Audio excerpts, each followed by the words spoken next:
原本他是厂里的食堂大厨，收入宽裕，生活过得轻松自在。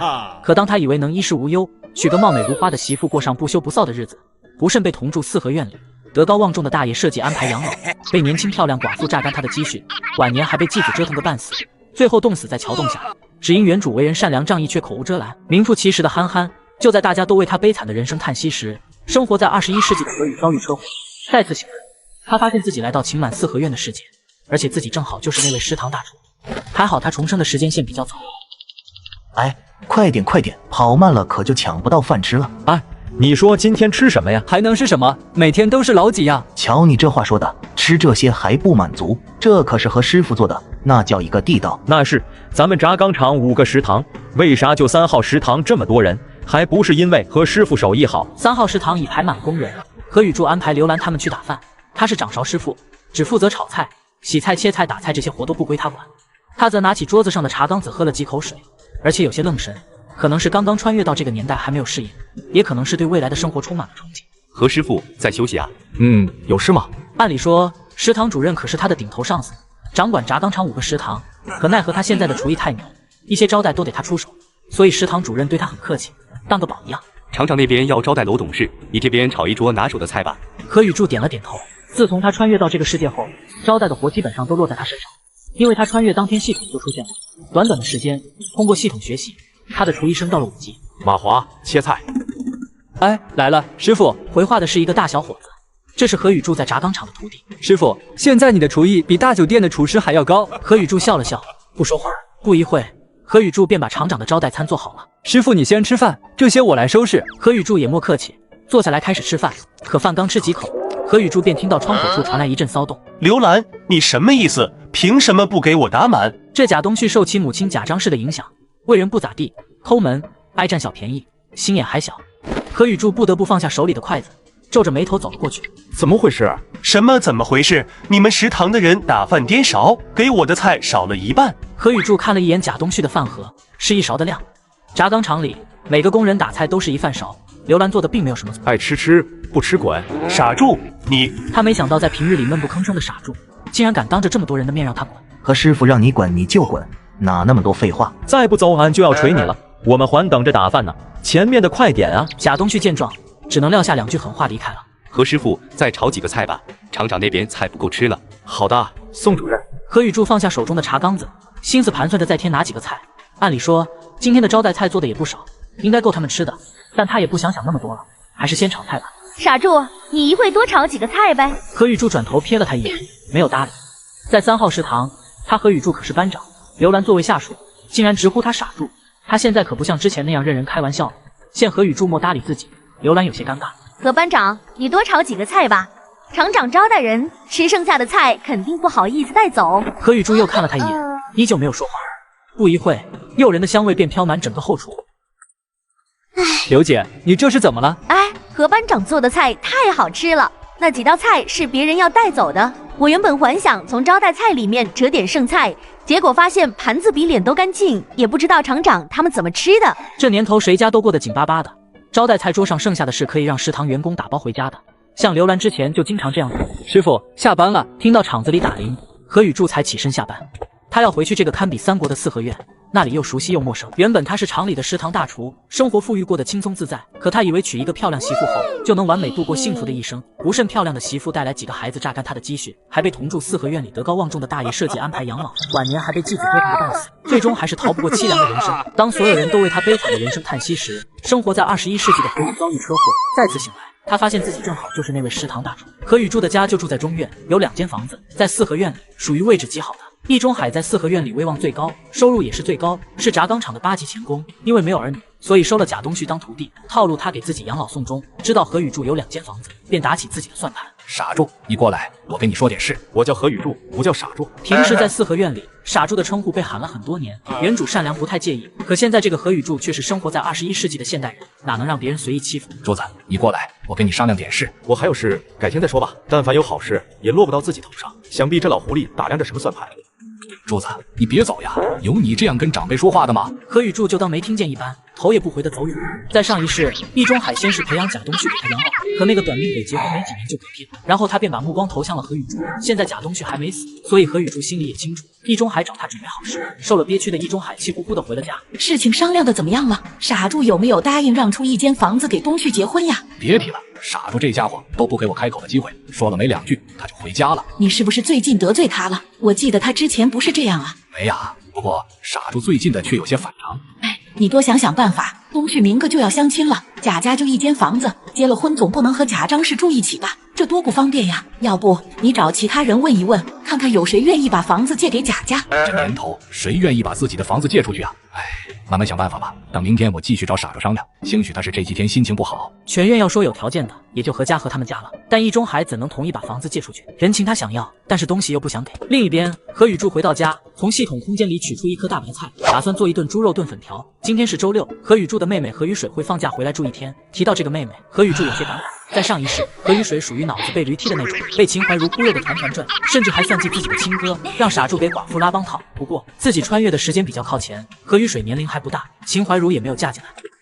哥，我回来了。好香啊。哥，你做了什么呀？你来的还正好，去洗手吧，咱们开饭。好嘞。浸满汤汁的粉条美味十足，一小锅猪肉炖粉条被消灭得干干净净。哥，你厨艺似乎又厉害了。好吃，下回我再弄多点给你。第二天早上，院子站了不少人，还挺热闹。等我分配到工作了，我也找人说媳妇。那你可比不上哥们了。我妈前几天还说要给我介绍个相亲对象，那姑娘家老有钱了。你们说什么呢？谁家相亲啊？关你屁事！许大茂和何雨柱打小就不对付，两人每次起冲突，许大茂都是挨打的那个。给你一个重新组织语言的机会。你敢打我试试？打你怎么了？再废话还打你？我就不告诉你。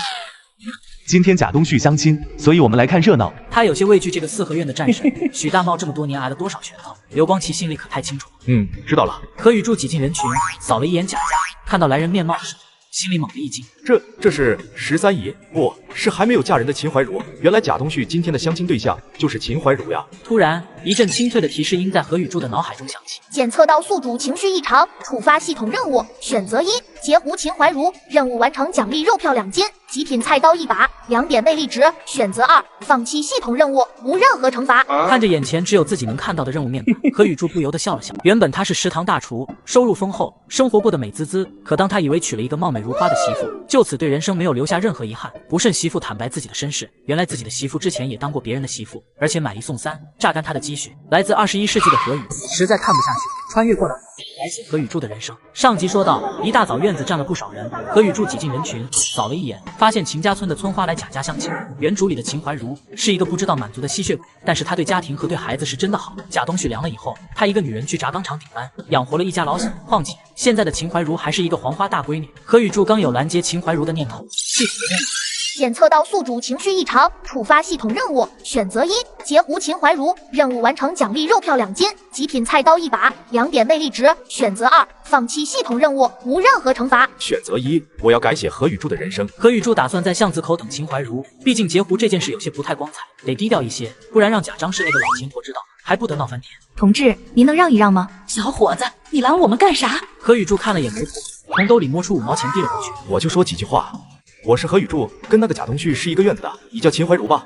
是的。我跟你讲呀，你跟谁相亲都不能跟这个贾东旭啊。我们院里随便拎出来一个小伙子，都比他强。贾东旭就是一学徒，连个正式工都不是，1个月18块5毛钱，还得养一个老娘。你嫁过去能过上好日子吗？秦怀茹一愣，抬起头，有些茫然地看向何雨柱。这个贾东旭就是个妈宝男，他妈让他往东，他就不敢往西，而且他那个老娘懒得一批，整天吃饱了睡，睡醒了吃，整个4合院数他最胖。再说了，贾家就1间房，你要是跟他结了婚，得和他那个老娘住一起，以后有了孩子，1间房可挤扁了。秦怀茹听完这些，当场就急了。神，这跟你说的不一样呀！再让这小子说下去，这是得黄呀！你这小伙子怎么能胡说呢？那个贾家条件可……话说到一半，媒婆的声音突然停住了。只见何雨柱掏出1块钱，放在了媒婆面前。神子，你让我把话说完。我实话说吧，我相中秦怀茹了。什么？秦怀茹在秦家庄可是当之无愧的一枝花，村里看上她的男人可不少。但秦怀茹一心想嫁到城里，所以才拖到现在还没嫁人。见两人都有些警惕，何雨柱又拿出1块钱递给媒婆。神子，你是媒婆，给谁说不是说啊？这是定金，我跟秦怀茹要事成了，我再给你10块钱。媒婆的眼睛都看直了，给贾家说媒，只给他3块钱。想了想，媒婆还是选择拿钱闭嘴。自我介绍一下，我叫何雨柱，是轧钢厂3号食堂的掌勺师傅，1个月37块5，家里2间房，条件比贾东旭强多了。我如果没猜错的话，贾家给你的彩礼应该不超过10块钱吧？你都知道。我给你50。眼前这个人个头还行，长得倒是挺壮硕，比病恹恹的贾东旭强多了。而且这人还是个厨师，家里肯定不缺吃的，这条件的确比贾东旭好。同志，这不太好吧？我今天是和贾东旭相亲，咱们这样，秦家姑娘给谁相亲不是香呀？见秦怀茹面露难色，一旁的媒婆着急了。比起抠抠搜搜的贾家，她自然愿意秦怀茹和何雨柱成。50块钱的彩礼，一个城里的大厨愿意花50块钱娶一个乡下丫头，这说出去谁敢信？你就答应人家吧。但是我爸妈，你爸妈那边我去说，这个贾家抠抠搜搜就愿意给你10块钱彩礼，何雨柱同志却愿意给你50。神子走过的桥比你走过的路都多，你听神子的准没错。媒婆说完，便看向一旁的何雨柱。那啥，我先带秦家姑娘回去，你回去等消息吧。何雨柱看了眼秦怀茹，点了点头。待何雨柱离开巷子口，媒婆也莫着急走，而是在巷子里找了几个人打听。这何雨柱是轧钢厂的食堂班长，你要是嫁给他，以后可等着享福吧。媒婆和秦怀茹这下更放心了，于是打道回府，给秦家人一个恭喜。大婶子，这次相亲咋样呀？那个贾东旭相中咱们家怀茹了吗？媒婆当即摆了摆手，把贾家的问题放大了好几倍，听得秦老二直皱眉。正当他忍不住想打断媒婆的时候，只听媒婆话锋一转，突然提到了何雨柱，把何雨柱的情况和承诺说了出来。一旁的秦母听到这些也开心坏了，秦老二当场拍桌答应了这件事。好，这件婚事就这样定下了。原本属于他的媳妇，却被一个来自21世纪的现在人截胡。然而这个食堂大厨原本娶的是寡妇，现在却是一个黄花大闺女，所有的事情都在食堂大厨掌握之中。此时的贾东旭正嘟囔着埋怨贾张氏，只因今天媒婆给他安排了一个非常好看的相亲对象，把贾东旭眼睛都看直了，现在还在神魂颠倒。妈，你怎么不留他们俩吃饭呀？这样显得咱们家多抠门。瞧你那没出息的样，咱们可是城里人，你也是轧钢厂的工人。她一个乡下丫头能嫁到咱们家，是他们祖坟冒了青烟，所以咱们得端着，说不定彩礼钱都省下来了。再说了，吃饭不得花钱呀，见一面就得了，还吃什么饭呀？妈，我看上他了，要是不对他好点，好了可咋整？谁知道那个媒婆给他说了几个，你说万一？什么万一？没什么万一，东旭你就放心吧，媒婆不敢这样做，她肯定是你媳妇。贾张氏觉得自己拿捏一个乡下小丫头可是轻轻松松。行吧。贾东旭点了点头，看了眼走进屋的易中海，突然想到了什么。妈，房子。他姨大爷的房子的事情办好了没？这可是你答应东旭的。易中海一愣，然后摇了摇头。这咋回事呀？东旭这马上就要结婚了，房子的事情怎么还没整好呀？我这2天找傻住了，可这家伙也不知道是不是吃错药了，根本就不给我开口的机会。我看让东旭自己去说吧。昨天他还在食堂骂我俩现在不对付。易中海又看向了贾张氏，我就更不行了，之前骂过和雨水那个赔钱货，这个该死的傻柱，让他腾个房子出来，怎么这么麻烦？贾张氏这话说的理所当然，仿佛别人就应该这样。贾东旭今天已经相亲了，不出意外的话，用不了几天就结婚，房子的事情必须快点解决。易中海也越来越急了。这样吧，贾家嫂子，你先给我拿5块钱，我去找婶子商量，直接要房子，那小子肯定不给。咱们换个方法，租他的房子，先把房子租过来结婚，等住久了，我就不信傻柱还能把你们赶走。易中海的算盘打得很好，反正何雨水平时也不怎么在家，花钱租房傻柱肯定乐意。等贾东旭结了婚，生了娃，就可以说家里没钱，房租以后再说。时间久了，这房子自然而然就是贾家的。计划虽好，但贾张氏不乐意，他平时就是抠抠搜搜的，岂会出钱租房？花钱？这怎么能花钱呀？我们家哪有钱？你是东旭的师傅，这件事就该你去操心。你先找傻柱那个家伙商量，他要是敢不腾房子，我再去他们家闹。要是把我惹急了，我直接套警在傻柱家门口，我看他怕不怕。何雨柱完成了截胡秦怀茹任务，心里很开心，打算出去溜达溜达。这个时代娱乐项目很少，何雨柱打算在4、9城转一转，消磨一下时光。回来的时候去供销社买顿鱼干。恭喜宿主完成截胡秦怀茹任务，奖励正在结算中。叮，奖励已存放在空间中，2点魅力值，是否立即使用？魅力值？这魅力值是什么东西？发布任务的时候，他还真没注意这个奖励。想了想，何雨柱选择了立即使用。立即使用，念头刚过，何雨柱便感觉自己的脸部开始发痒，用手摸了摸，并没有发现什么异常。半分钟后，脸上一痕消失。啊，这就没了。不过系统奖励的肉票倒是挺及时的，家里的肉正好吃完了，一会去供销社卖钱。一直玩到下午5点多，何宇柱才拎着肉和菜返回四合院。你是傻柱？我不是傻柱啊，那你是谁呀？我是何宇柱，三大爷以后喊我名字。你小子什么时候变样了？怎么变俊俏了？变俊俏了？难道是魅力值的作用？经得洗头了，所以看着顺眼了。说完也不管严不贵的震惊，自顾自的回家了。第一时间跑到了镜子面前。镜子里的自己比之前帅了好几个层次。之前的何宇柱有点显老，看起来比实际年龄大3、4岁。可现在呢，说他是18岁俊小伙都有人信。系统果然牛呀！我更期待接下来的生活了。易大爷给养老的徒弟找婚房，自己有房不愿意出，只惦记着借我妹妹的房。上集说到，易大爷培养贾东旭给他养老，贾张氏昨天就给儿子相亲了，就差一套婚房。要说全院有条件的，也就何家和易大爷家了。但易中海又怎能同意把房子借出去？人情他想要，但是东西又不想给。何宇柱从城镇回来，便开始准备晚饭，把腌好的五花肉放在烧热的铁锅里来回炒，香味顿时飘到院子里的每个角落。这味道真香呀！谁家做饭呢？炒得这么香，闻着像肉味，还能是谁呀？院里有这水平的，肯定是傻柱。傻柱最近厨艺大涨，厂子里的人都喜欢去他那个食堂打饭，去晚了都吃不到。哎呦，不行了，我得回家做饭了。这味道实在是太上头了。姨大妈正在熬玉米糊糊，闻着外面飘来的香味，下意识地看了眼易中海。傻柱是不是回来了？我咋闻着这么香呢？不会错了，肯定是这小子回来了，跑出去1天了，可算回来了。你先在家做饭，我去找傻柱商量一下租房子的事情。易中海心想，顺利的话，不仅可以谈下房子的事，说不定还能在傻柱家里蹭口饭吃。谁呀？傻柱，是我，你大爷。不好意思，家里没人。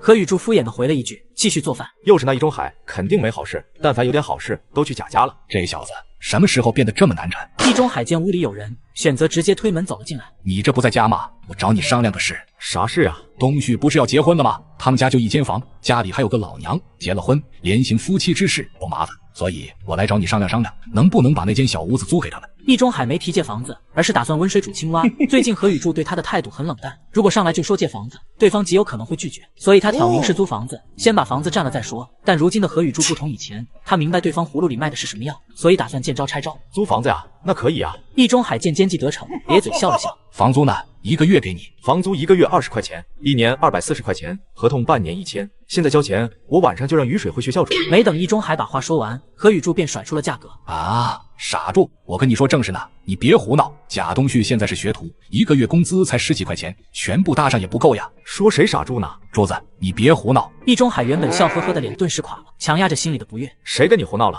？1个月20，少1分钱都不租。谁来了都这个价，租得起就来，租不起就让他老老实实的在家待着。娶媳妇，就他那样还娶媳妇？先转正再说吧。何宇柱很清楚，秦怀茹已经被他给截胡了，贾东旭还结个屁啊！就他那病恹恹的模样，谁知道能活几年？柱子，你怎么这么没爱心？咱们都是一个院的，互帮互助是应该的。贾家现在这么困难，你帮一把能怎么样？贾家困难？我家困难的时候怎么没见你搭把手呀？当年我爹跑路，我跟雨水没饭吃的时候，也没见你帮忙啊。贾家困难关我屁事？我自己都吃不起饭了，哪管得了这么多？房租20块钱，少1分都不行。姨大爷，你有爱心，你1个月工资90多，拿出20块钱给贾东旭交房租，没问题吧？易中海被对得老脸通红，左手颤抖的指着炉子上的红烧肉，气的话都说不出来了。睁眼说瞎话呀！你这是睁眼说瞎话呀！炖了这么多红烧肉，你跟我说饭都吃不起了，真当我眼瞎呀？啥？刚才没听清，再说一遍。见何宇柱这般戏弄自己，易中海丢下2句狠话，便气呼呼的走了出去。正巧碰到何雨水回来。哥，姨大爷这是怎么了？我看他绷着脸从咱家走出去的。没事，可能是他更年期来的。你回来的正是时候，刚煮好的红烧肉，快来尝尝。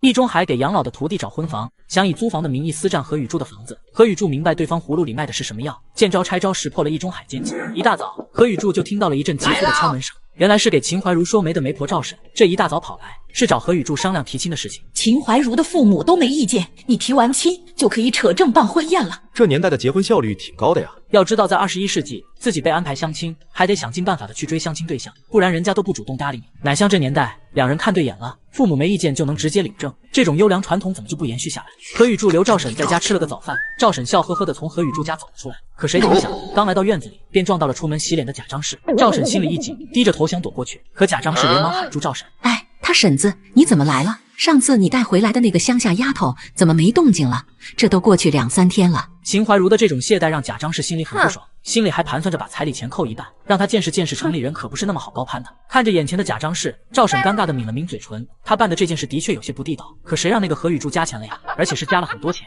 贾家嫂子，我今天来就是通知你，秦怀茹没看上你们家东旭，不想嫁了。啥？秦怀茹没看上东旭？贾张氏怀疑自己的耳朵听错了，他原本以为这件事已经敲定下来，甚至想好了以后怎么调教这个儿媳妇了，可没想到秦怀茹不嫁了。凭啥呀？他秦怀茹都和我们家东旭见面了，说不同意就不同意，不行，我不答应。秦怀茹的事情，贾张氏已经答应过贾东旭了。要是秦怀茹不嫁了，贾东旭肯定要闹。他看得出来，自家儿子这几天茶不思饭不想的，就是为了这个秦怀茹。听到贾张氏在院子里大喊大叫，院里的众人也跑出来看热闹。贾张氏见院里的人都出来了，更加气张，拦住媒婆的去路，想让院里的人评理。被吵醒的贾东旭也从屋里走了出来。妈，一大早的你喊什么呀？都把我吵醒了。东旭呀，你快来看看，你媳妇没了，她悔婚了。什么？秦怀茹不嫁了？不可能！这个赵婶肯定是领着秦怀茹去相了好几个，不然就凭我家东旭这长相，秦怀茹凭什么看不上他？大家都来评评理，哪有领着人家姑娘到处相男人的？媒婆赵婶一听也急了，这是在凭空污蔑。当媒婆最重要的就是性欲，贾张氏这样说，已经断了赵婶的饭碗。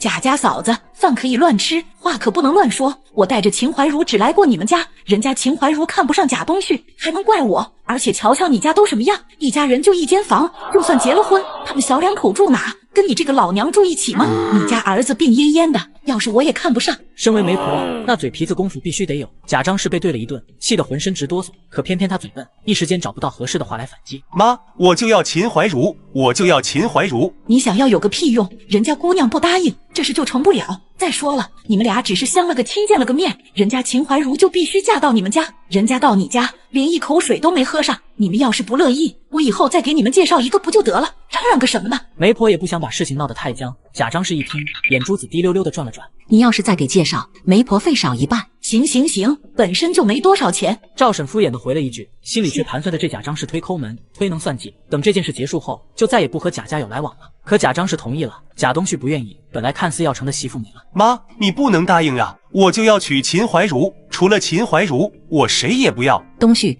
你别犯傻，姑娘多的是，那秦怀茹还是个乡下丫头，配不上咱家。改天让你赵婶给你安排个城里姑娘，有工作的，小两口都能赚钱，日子过得肯定好。条件好的城里姑娘能看上他们家？虽然贾张氏是城里人，但家里只有一间房，家里也只有贾东旭一个人挣钱，而且还是学徒，一个月10几块钱，还没有媒婆赵婶赚得多呢。可这些话赵婶不敢说出来，她担心贾张氏再次炸毛。易中海见院里的事情都解决了，挥手示意让大伙都散了。好了好了，散了散了。媒婆赵婶给贾东旭介绍一个对象，贾东旭一眼便相中了对方，几天茶不思饭不想的，说什么都要秦怀茹给他生几个大胖孩子。可没曾想秦怀茹悔婚了，因为他想把一生的幸福都托付给这位食堂大厨。这几天厂长在外拉投资，知道何雨柱厨艺了得，便带着他招待各大董事长。何雨柱凭借自己精湛的厨艺，彻底征服了在座的所有人，并得到厂长的高度认可。不单每次出来干私活会额外得到报酬，还升他为7级炊事员，工资涨到42块，再赠送一张自行车票。现在的何雨柱可谓春风得意，盘算着明天买一辆自行车就去秦家村提亲。这会正是吃晚饭的时候，姨大妈闻着这股子香味，肚子里的馋虫都被勾出来了。傻柱最近吃的越来越好了，可不是嘛？最近厂里的招待都是他来做，一个月光补贴都不少钱，而且最近刚升了7级炊事员，一个月工资40多块了。哎，咱们当初要是对他好点，让他给咱们养老也不错。傻柱手艺好，也没那么多麻烦事。当初之所以选择贾东旭，主要是看在师徒的关系。可金一中海没想到的是，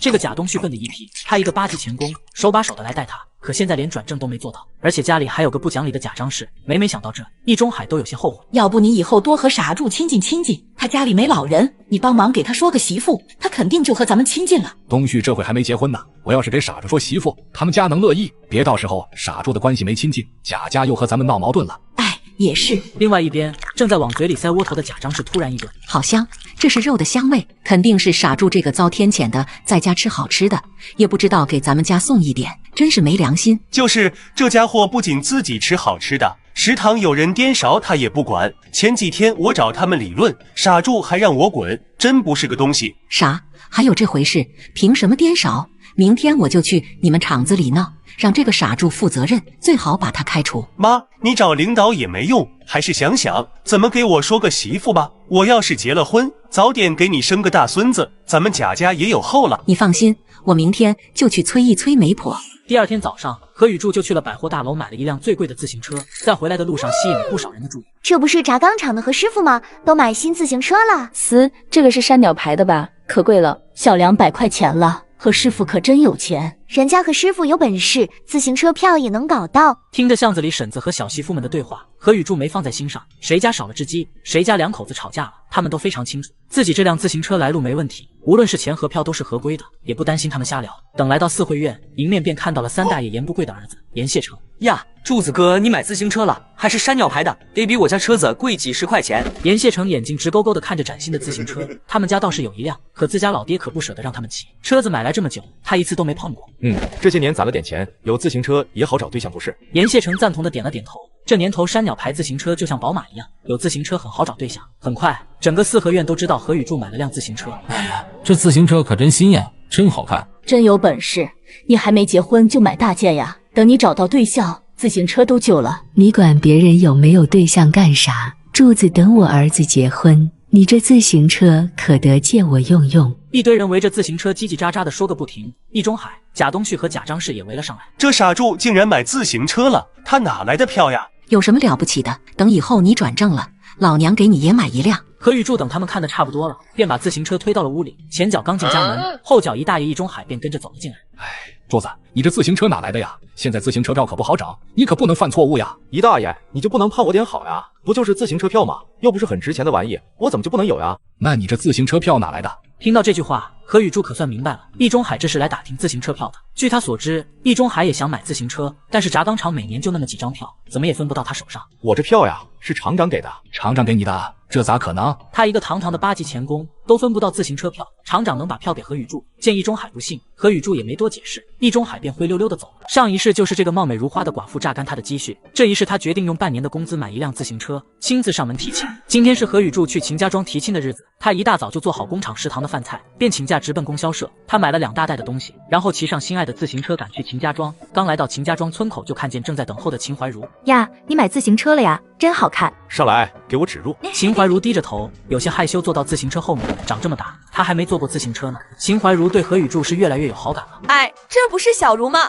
你们这是？二婶子，这是我对象，他叫何雨柱，今天来我家提亲的。何雨柱笑着给村民们点点头，他想给秦怀茹撑场面，故意骑去人多的地方，惹得村民们个个都羡慕嫉妒不已。不久，他们就到了，就是这里。你们是大家族啊！幸好我准备的华子够多，不然都不够分。在一堆人的簇拥下，他们进了家门。现在的何雨柱也算见过大世面，所以一点都尴尬，反而觉得很有优越感。家里也没大人，我也不清楚该买什么，就随便买了点。秦怀茹和她妈妈赶紧接过东西，放在桌子上，然后打开看了看，眼珠子差点就掉下来。20-30斤的猪肉，还有几瓶名贵的酒和几条华子，一些点心、糖果。村里从没有哪家上门提亲买这么多东西的。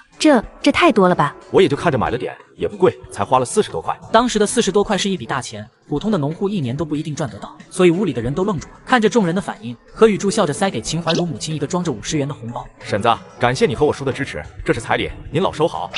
好好好。我们家柱子是城里人，而且是厂里有名的大厨，工作稳定，1个月赚的钱比我们1年都多，家里还有2间房呢。听到这，在场的亲戚们都羡慕地看着秦怀茹一家，个个笑容都挤满了脸，然后拉着何雨柱上桌吃饭。可能是高兴过了头，何雨柱喝得有点小醉，然后在秦怀茹家睡着了。醒来后已经是第2天了。爸妈，怀茹就交给我了，我们俩就去扯证，等改天选了好日子，在办酒席时再来接你们去。你昨天让我们家长大脸了，怀茹跟着你肯定吃不了苦。他们告别父母后，就直奔民政局，带着单位开的证明。很快结婚证就到手了。在回来的途中，何雨柱还给秦怀茹买了几件新衣服。秦怀茹心里乐开了花，更是死心塌地跟着这个男人了。丁，买，任务完成，奖励现金50元，肉票、粮票各20斤。太好了，刚花出去的钱又回来了。他们一路上有说有笑，很快就回到四合院。但进去前，何雨柱和秦怀茹简单叮嘱了一些事情。何雨柱心里知道大院里将会避免不了一次大战，但他有信心去应对，而且不会让秦怀茹受牵连。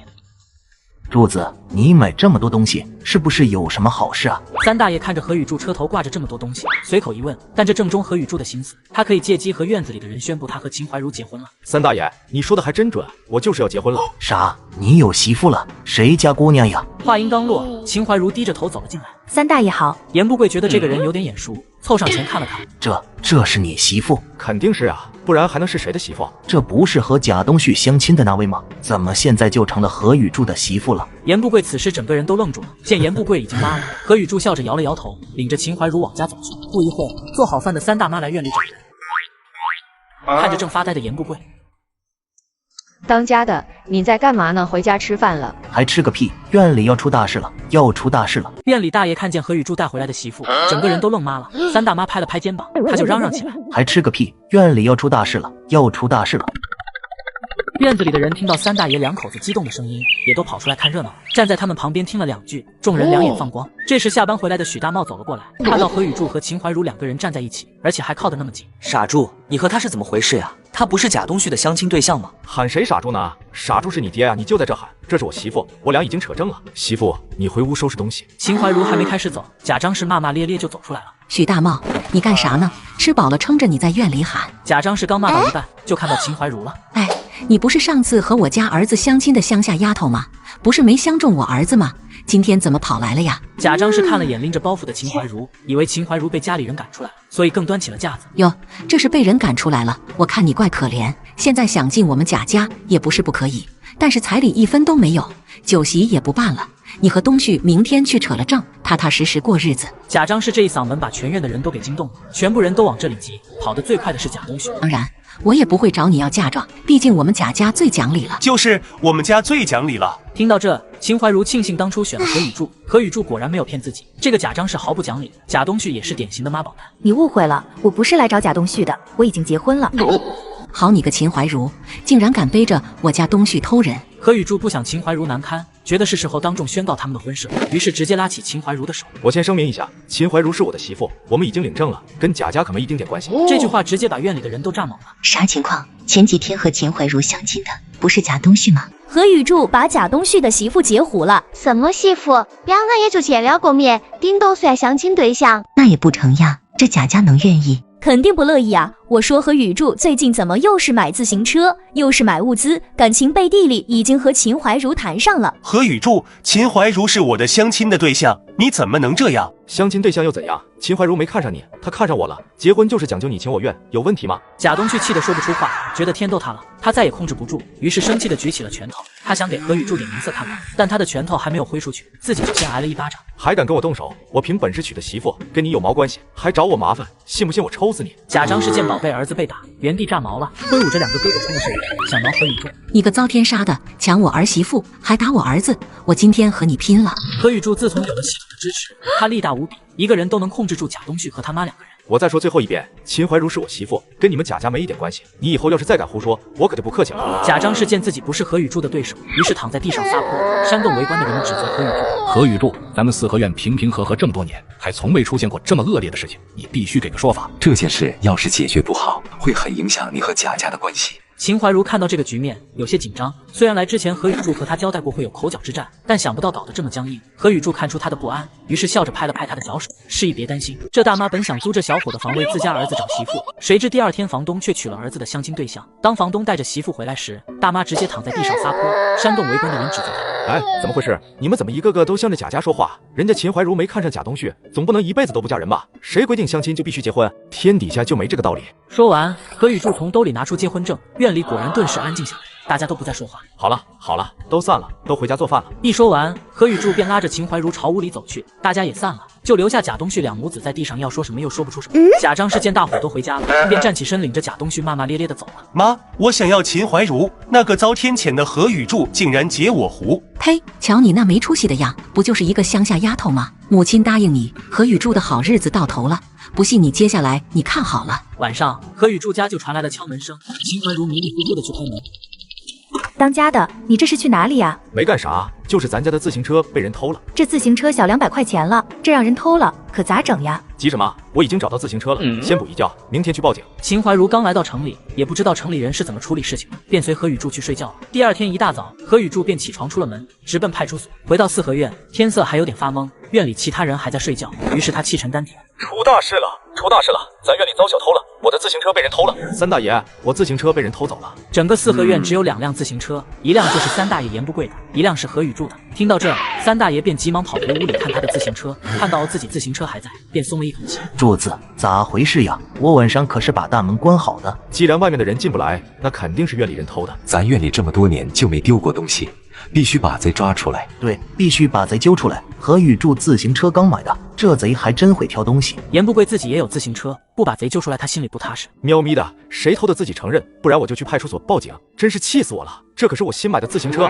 看到何宇柱气急败坏的样子，躲在人群里的贾张氏不由得窃喜。舒坦，真舒坦，昨天受的委屈都值了。贾张氏，你笑个屁呀！我自行车被偷了，你呲着牙笑什么呢？小畜生，你血口喷人，你自行车丢了活该，你缺德事干多了，你遭报应了。何宇柱，你特么凭什么污蔑我妈？你自行车丢了也不能乱咬人呀！信不信我去派出所告你污蔑？易中海担心徒弟与何宇柱争吵被打，连忙站出来。吵什么吵？吵架就能解决问题吗？昨晚大门是关上的，外面的人除非翻墙进来，不然进不了咱院子。咱们先在院里找一找，说不定是有人和柱子闹着玩呢。说完，易中海分配好院子里的人，分头在院里寻找。就在这时，2名穿着制服的叔叔走进了四合院。同志你好，请问何宇柱是这个院子的吗？是这个院子的。何宇柱同志，你的自行车找到了。感谢，叔叔同志，你们太厉害了。多亏你提供的线索，我们才能抓住这个拆解自行车赚钱的惯犯。叔叔同志，偷自行车的是谁呀？你是院里的管事大爷。对，我是院里的一大爷。你们把院里的人都喊出来了。这个点大家伙都在家，易中海很快便把四合院里的人都喊了出来。刘海中在院里点人，发现缺了一个。哎，贾张氏去哪了？刚才还看到他了。贾东旭疑惑地回到自己家，一眼便看到了贾张氏。妈，怎么不吱声呀？全院的人都集合了，你在家里不出来，他们还以为自行车是咱们偷的呢。我肚子疼，就不出去了。你快把门关上。莫名其妙的拒绝让贾东旭无奈地返回到院子里。我妈说她肚子疼，等会再出来。此话一出，引来了不少人的目光。你母亲叫什么名字？我妈叫张翠花。贾张氏和你什么关系？院里的人都喊我妈贾张氏。闻言，叔叔看了眼自己的同事，另一名叔叔心领神会，从腰间摸出一把银手镯，径直朝贾家走去。这小伙子明知道自个的自行车晚上被偷，却偏要睡醒了再去报警。第二天早上还让全院里的人帮忙找被偷的自行车。贾张氏躲在家里说肚子疼不肯出门。2名叔叔见状，从腰间摸出一把银手镯，径直朝贾家走去。很快，屋里便传来了贾张氏杀猪般的嚎叫声。随后，叔叔便押着贾张氏出来。干什么？干什么？我没偷东西，凭什么抓我？是何宇柱那个遭天杀的冤枉我。误会，肯定是误会。我妈怎么可能偷何宇柱的自行车呢？什么情况？真的是贾张氏偷的吗？估计是为了报复何宇柱吧。易中海见状也走了过去。叔叔同志，这里面是不是有什么误会？这时叔叔同志向院子门口招了一下手，门前2名叔叔押着二赖子，其中一个叔叔手里推着一辆崭新的自行车走了进来。没错，就是这个老太婆，昨晚就是她把自行车卖给我的，我就一修车的，哪里知道这辆自行车是偷来的。叔叔同志，你快把我放了吧，把他抓起来。叔叔同志没有搭理他，而是看向何宇柱。何宇柱同志，这辆自行车是不是你的？没错，是我的，这上面还有我名字呢。人证物证俱在，贾张氏涉嫌偷盗他人财物，现依法将其逮捕，把他们2个都带走。二赖子，你真特么不要脸啊！我都被你那啥了，你还把我供出来？既然你不仁，就别怪我不义。叔叔同志，我要举报。我昨晚被二赖子霸王硬上弓。院里的众人听到这个消息直接炸了。什么玩意？哎呀妈呀！贾张氏都40多岁了，竟然被二撇子给别过。假的吧？二撇子要是那啥，为啥不去派出所报警呀？真丢人！以后出去我都不敢说贾张氏是咱们院的了。听着院里人的议论声，贾东旭只觉得自己脑袋轰的一声，眼前一黑，摔在地上。贾张氏把昨天发生的事情仔细的说了一遍，可听完贾张氏的解释，院里的人更疑惑，怎么听着像你情我愿呀？很明显，大家都不相信贾张氏的话，就连贾东旭也听不下去了，抽开腿，低着头回了屋。叔叔们商量了一下，打算直接把人带走。哎，真丢人呀！咱们院里竟然出了这么1号人物，贾东旭以后怕是找不到媳妇喽。四合院里的住户议论纷纷，有的感叹，有的庆幸。何宇柱则没参和讨论，把自行车推到自家门口，转身便回了屋。因为何宇柱昨晚就知道事情发生的一切，系统监测有人盗窃宿主财物，触发了任务。何宇柱紧跟其后，目睹了这事情的发生。第2天早上，何宇柱就听到有人敲门。贾东旭，找我干啥？你现在就跟我去派出所，把我妈弄出来。这话说的好像是我错了一样，抱歉，没空。我媳妇这会铺床呢，一会我俩还有事情做。你要不是因为你，我妈怎么可能被派出所带走？这件事你必须帮忙。求人这样的态度，给谁都不想搭理，还是我来吧。柱子，是我一大爷，出来谈谈吧。一大爷，你别喊了，事情已经发生了，不如就交给派出所处理吧。贾家现在不容易，老贾走了，他们家就剩他们娘俩了。贾张氏要是去做裁缝机，贾东旭这辈子也别想着娶媳妇了。你这是让贾家绝后呀！不愧是道德天尊易中海，上来就扣了个大帽子。大家都是邻居，你就不能大度一点？再说了，你自行车不是找回来了吗？我大度一点。如果我去你家偷东西，你能大度吗？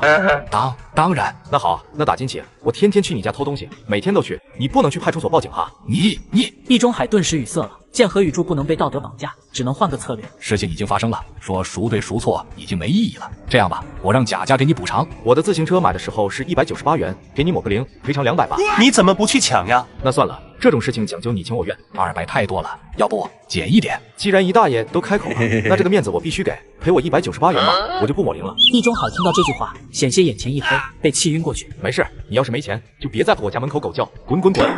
易中海见何雨柱没商量的态度，只能让贾东旭回家翻译。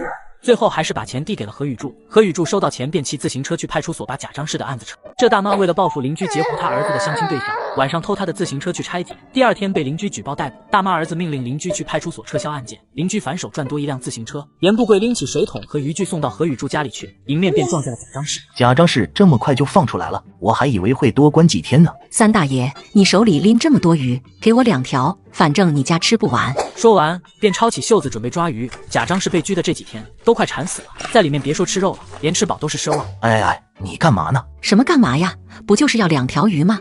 你这么抠门干什么？这不是我的鱼，是何雨柱的。傻柱的鱼，那更应该给我了。这个遭天杀的把我害那么惨，补偿我几条鱼怎么了？你别废话，快把鱼给我。贾张氏不死心，扑上来打算抢鱼。贾张氏怎么这么不要脸呀？要鱼不成上手抢，你要是想吃鱼，自己去买，抢别人的干啥？什么抢？我要他的鱼是看得起他，做人就不能真自私。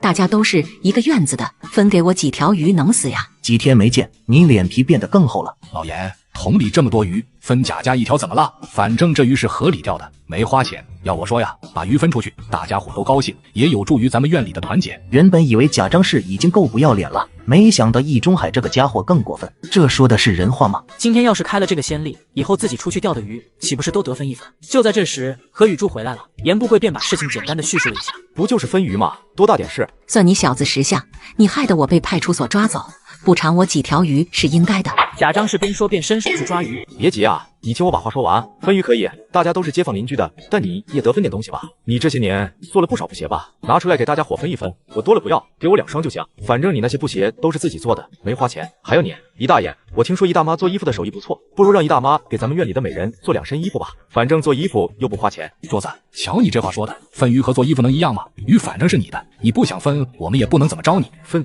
我没说不分鱼啊，只要你让姨大妈给全园的人做衣服，我就把鱼分给大家伙。您可是咱们院里的姨大爷，不得做个表率吗？哼，我没空跟你扯嘴皮。这天没法聊了，易中海脸皮抽了抽，扭头回家了。贾张氏见易中海也灰溜溜的走。柱子，你这张嘴什么时候变得这么厉害了？嗨，兔子急了还咬人呢。不说了，我得回家做饭了。另一边，许大茂骑着严富贵的自行车，载着相亲对象娄小娥来到了4合院。许大茂这个人很会撩妹，一路上都给娄小娥吹牛。刚进门不久，许大茂便遇到了何雨柱。傻柱，我今天去相亲了，这是我的相亲对象娄小娥，城里的姑娘，家里很有钱。没事在我面前显摆，待会让你好看。许大茂，这不是三大爷的自行车吗？你怎么还骑着？不怕三大爷找你加钱啊？这好比小伙借朋友的宝马去撩妹，结果遇到熟人，被揭穿宝马车借来的。何雨柱，你给我滚！哥又不是买不起自行车，只是今天凑巧骑了三大爷的车子。许大茂，你那玩意治好了吗？你就相亲？许大茂心里一紧，自己的那个玩意除了短了点也没什么毛病呀。你别特么胡说，哥健康着。谁胡说了？许大茂，你的不孕不育治好了，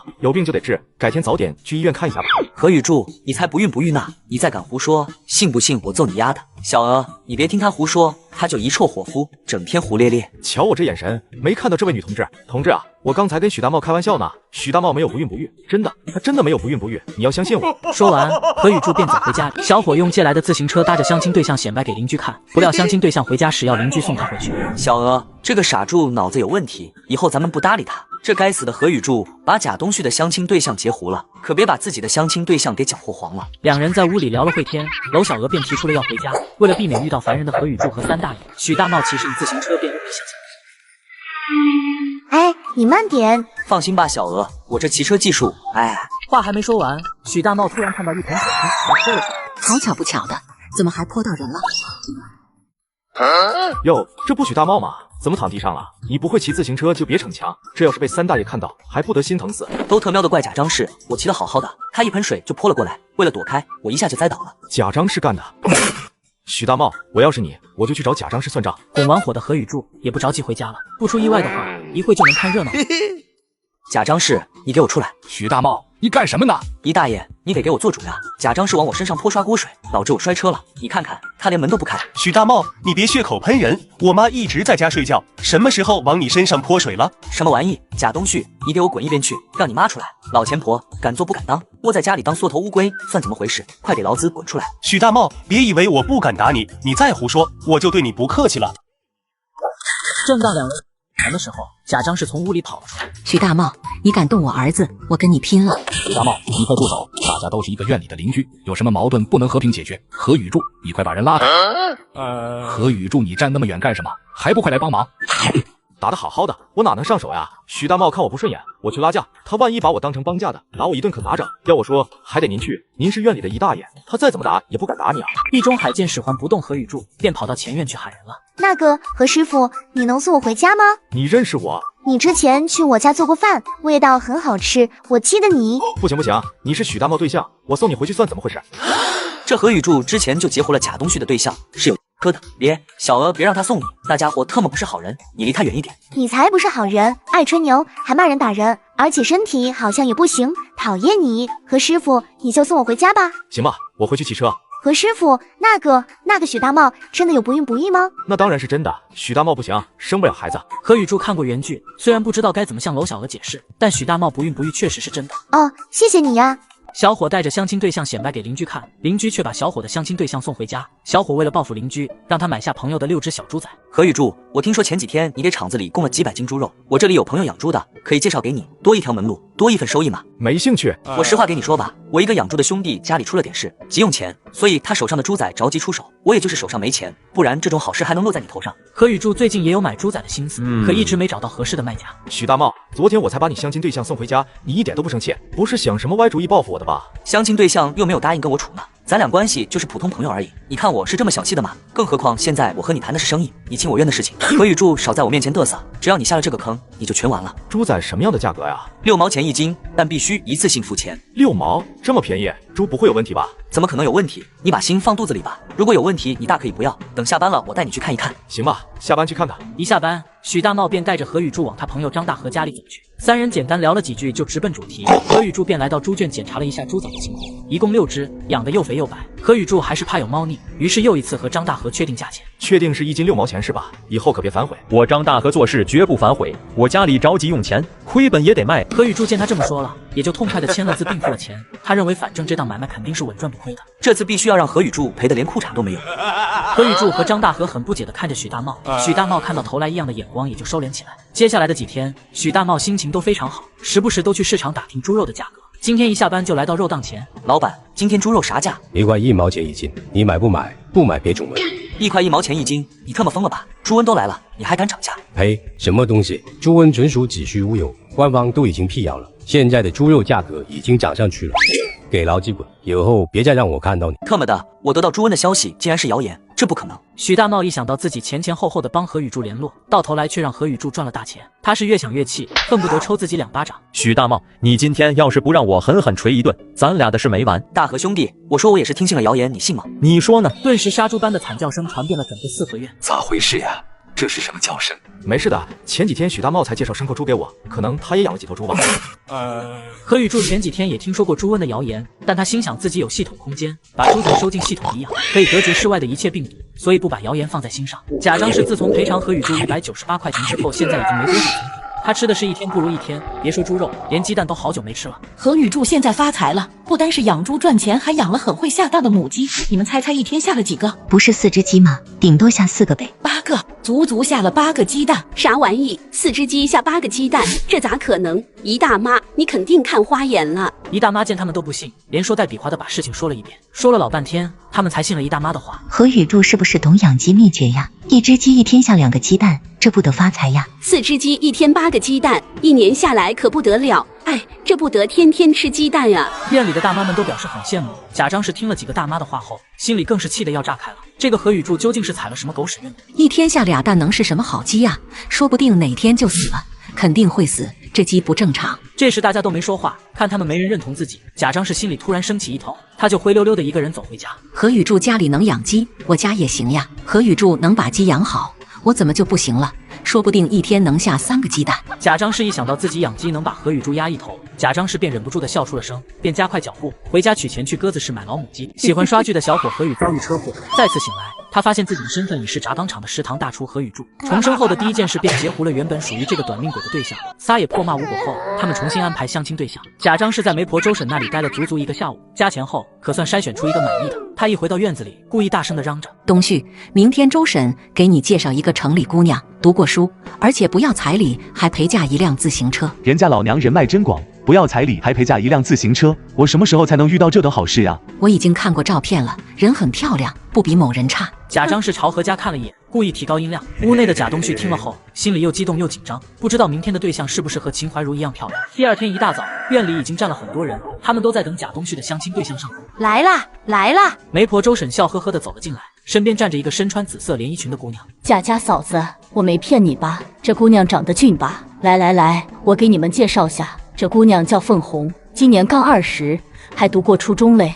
像小红这样的姑娘，就算是打着灯笼也不好找呀。眼前这个姑娘虽然没有秦怀茹长得好看，但打扮洋气，气质也很好呀。尤其是那双大眼睛，就像钩子一般把贾东旭给迷住了。哈哈，进屋，咱们进屋聊。贾东旭则还在一旁傻傻的看着，心里已经盘算着什么时候结婚了。东旭，快进屋呀！哎，来了。等他们几人进了屋，院里便热闹起来。哎，这贾东旭还真是烧高香了，这凤红看着真带劲啊。确实带劲，不过总觉得怪怪的。切，你懂个屁！说完，许大茂跺了跺脚，自顾自地说：“我出去溜达溜达。”其余人倒是没人理他，还在低声议论着：“这姑娘虽然长得没秦怀茹好看，但长得也很不错。不要彩礼，还陪嫁自行车，哪里有这等好事？我还第一次听说，真是稀奇啊！”屋里，贾东旭有些激动地坐在凤红的对面，眼睛时不时地偷看她几眼。反观凤红却很淡定，一副见过大场面的模样。媒婆周婶和贾张氏聊了没几句，便去了院子里，给2人留出单独聊天的空间。贾东旭你好，我叫凤红，之前在亲戚店里帮忙的。凤红直接伸出了自己的右手，面对突如其来的主动，贾东旭反而有些紧张，有些局促地和凤红握了握手。东旭，你觉得我咋样？啊，我贾东旭吓了一跳，他想不到凤红这么主动，于是紧张地把手抽回来。东旭，你看不上我吗？看得上。你要是看上我了，咱俩找时间就去扯证，然后我早点给你生个孩子。孩子？贾东旭听了后，心里顿时乐开了花，他觉得自己可能会超过何雨柱。东旭，你觉得凤红咋样？妈，我觉得凤红不错。周婶点了点头，然后看了眼凤红。凤红明白了周婶的意思。婶子，我也看上东旭了，我爸妈现在在外地，不如我先跟东旭把证扯了，简简单单办场酒席就行了。那彩礼？我相中东旭了，彩礼就不要了，我还有辆自行车，等结婚后就带回来。洽谈结果每个人都很满意，坐着聊了会天，周婶便带着凤红离开了。等走出4合院来到巷子里，凤红从兜里摸出2块钱塞到周婶的兜里。婶，这钱你拿着，我的事你可得把住嘴呀。凤红，你就放心吧，咱们俩虽然不是亲戚，但我看你第一眼就觉得有缘分。胡同里的那点事要烂在肚子里，打死也不能往外说。等你和贾东旭结了婚，就老老实实过日子。巷子里，许大茂这边正在巷子口蹲着呢，他打算效仿何雨柱，跟这个凤红搭上话。正想着呢，媒婆周婶和凤红从巷子里走出来。哎，那个媒婆婶。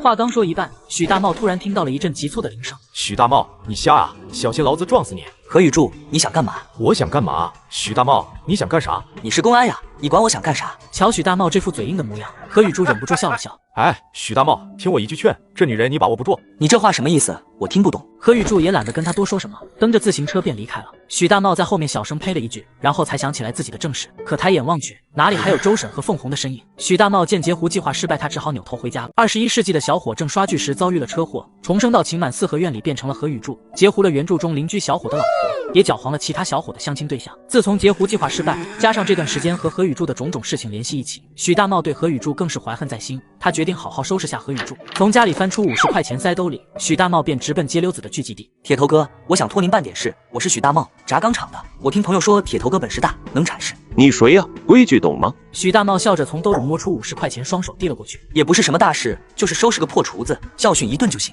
哎呦，还挺上道，说说吧，让我听听是怎么个事。许大茂和铁头哥交代了事情的来龙去脉，然后蹲点在路边等着何雨柱。大约1小时后，何雨柱骑着自行车悠哉悠哉地走在路上，身后的秦怀如则兴奋地跟他聊着天。铁头哥，他们来了，就骑自行车那小子。走，兄弟们，忙完回去喝酒。许大茂见状，小心地躲了起来，担心被何雨柱看到。很快，何雨柱的自行车便被铁头拦了下来，4、5个摇头晃脑的街溜子把他们围住，一副老子要扁你的模样。何雨柱有些意外地看了他们一眼，停下车子。怎么着，哥几个缺钱花了？开什么玩笑，我是有原则的，不干抢劫的事。实话告诉你，有人看你不爽，托我们给你点教训，让你娘们滚一边去，我们只收拾你。哟，这街溜子还特么挺有规矩，不打女人。媳妇，你先去一边看着，我怕揍他们的时候误伤到你。秦怀如听后赶紧躲到一边去，然后担心地看着何雨柱。兄弟们，给我上！大哥，别打了，别打了，我们知道错了。一句知道错了就能解决问题吗？道歉有用的话，还要公安干什么？大铁头见状心里一凉，知道眼前的何雨柱没那么好。大哥，我错了，是兄弟我有眼不识泰山，您想怎么解决呢？你这家伙也不算坏透，起码知道不打女人，我也不为难你们，谁找的你们？你今天把他狠狠地收拾一顿，要是收拾的不够狠，我会来找你。说完，何雨柱便对秦怀如招了招手，两个人骑着自行车悠哉悠哉地走远了。大铁头也是看着何雨柱的身影走远，这才敢回头，然后一行人气势汹汹地朝许大茂的方向奔了过去。兄弟们，给我上！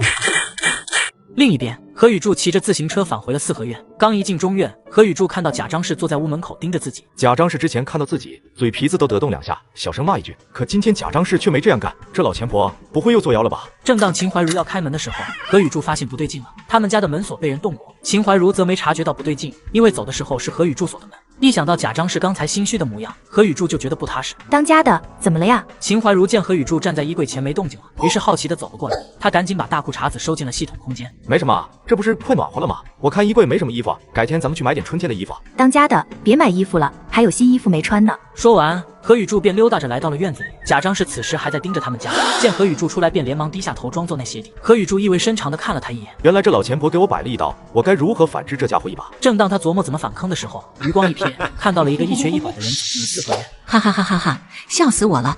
这遭天杀的许大茂今天遭报应了，快来看呀，都快来看呀！许大茂让人打得老惨了。贾张氏这2嗓子喊出去，把院里的人都给喊出来了。许大茂，你这是咋了？没事，二大爷，我就是摔了一下。要不你去医院看看吧，你头都摔破了。许大茂扭头看了易中海一眼，没说话。他现在不想听什么关心的话，只想早点回家。这被人当猴看的感觉是真难受呀。这许大茂今天竟然无视我，我可是院里的一大爷。这何雨柱平时不听话就算了，现在连许大茂也敢这样了。易中海眉毛皱了皱，刚想开口说什么，却突然感觉自己肩膀被拍了一下，扭头看去，竟然是何雨柱。易中海下意识地拍开了何雨柱的手，这小子真是没大没小，自己可是他长辈，怎么能拍自己肩膀？大妈把自己的老坛裤衩藏在邻居小伙衣柜里，邻居小伙发现后要大妈赔偿精神损失费。管事大爷替大妈赔偿时，在口袋里摸出一条裤衩。上集说到，许大茂去街溜子的聚集地，找人给何雨柱点教训，谁知自食其果，回到四合院后被人当猴看，心里挺难受。许大茂，一大爷给你说话呢，没听到吗？你有什么委屈就说出来，我身为你的好兄弟，肯定会帮你的。不如我先帮你报警吧。他怎么可能报警？真要是把大铁头他们查出来，自己也得倒霉。不用了，都是误会。许大茂解释完，扭头就回屋了。四合院里的众人见许大茂不愿意报官，也都没再说什么。看完热闹，陆续都散了。正当大家午睡时，院里又传来熟悉嗷叫声。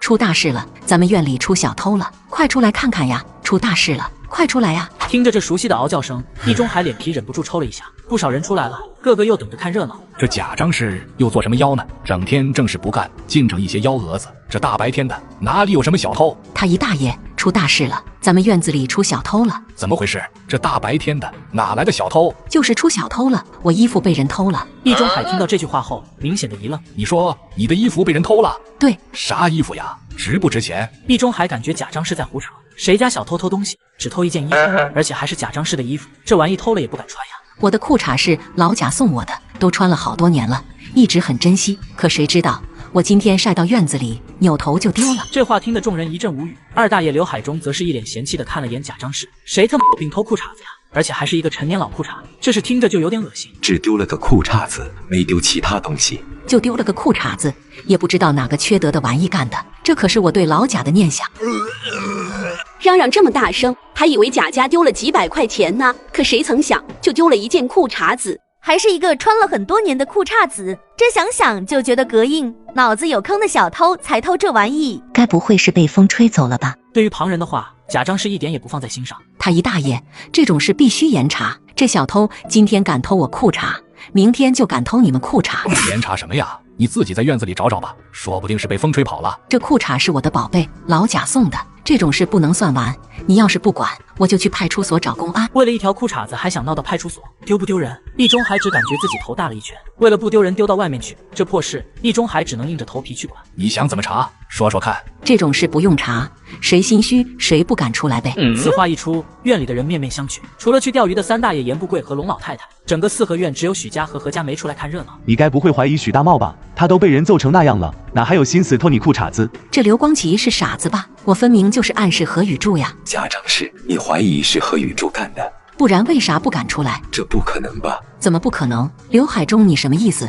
是不是要包庇何雨柱？就当两人要吵起来的时候，何雨柱走了出来。吵什么吵？老子想睡个午觉都不行，数你嚷嚷的最响，你就不能消停点？全院就你是最多。急了，何雨柱急了。贾张氏，你脑子有问题吧？你哪里看到我急了？就你那大裤衩子，我拿来当抹布都觉得恶心，也就你把它当成宝贝。说再多有什么用？你就是心虚。行，你说我心虚，那你去我家搜好了。你要是能在我家搜出裤衩子，我赔你200块钱。贾张氏猛地一喜，原本以为讹个50、60的就不错了，没想到还有意外惊喜。大家伙给我做个证，我要是真从何雨柱家里找出我的东西，他必须赔我200块钱。行了，别废话了，赶紧的。贾张氏此时也顾不上多说什么了，快步朝着何雨柱家里走去，众人也一起随去。你要是搜不出来，这件事可没那么容易算完。其余人也都纷纷上前看热闹，他们也很好奇，这贾张氏究竟能不能翻出来裤衩子。屋里，贾张氏先是装模作样的地床上翻了翻，折腾了好几分钟。贾张氏慢悠悠的走到衣柜面前，你们都睁大眼睛好好看着，要是被我翻出来裤衩，你们都得给我作证。说完，贾张氏便直接拉开了衣柜的门，把脑袋探进去开始翻翻又停停，神神叨叨，就这样一直翻了5分钟。门外的众人都不耐烦了。贾张氏，柜子里没有，你就换个地方啊，逮住一个地方使劲找什么？就是这柜子才多大点，要是裤衩真在里面，早就找出来了。可贾张氏像是没听到一般，依旧埋头在柜子里，半个身子都探进去了。就这样又过了5分钟，这次连易中海都看不下去了。贾张氏，你找到了没？邻居大妈把自己的裤藏在小伙衣柜里，污蔑小伙偷她衣服，索要赔偿费。在众目睽睽之下，翻找小伙的房子无果后，却在一大爷的口袋。贾张氏，你找到了没？听到易中海的话，贾张氏才从衣柜里钻了出来，眼神中有些疑惑和慌张。贾张氏，找到了没？贾张氏一时间有些恍惚，见他这副模样，何雨柱冷笑了一声。贾张氏，哑巴了，找到你裤衩子了没？没找到。没找到你继续找呀，发什么呆呀？不知道的还以为我衣柜里有30亿听的。找了这么久，贾张氏，这事你想怎么处理？没找到就没找到呗，正好还你清白。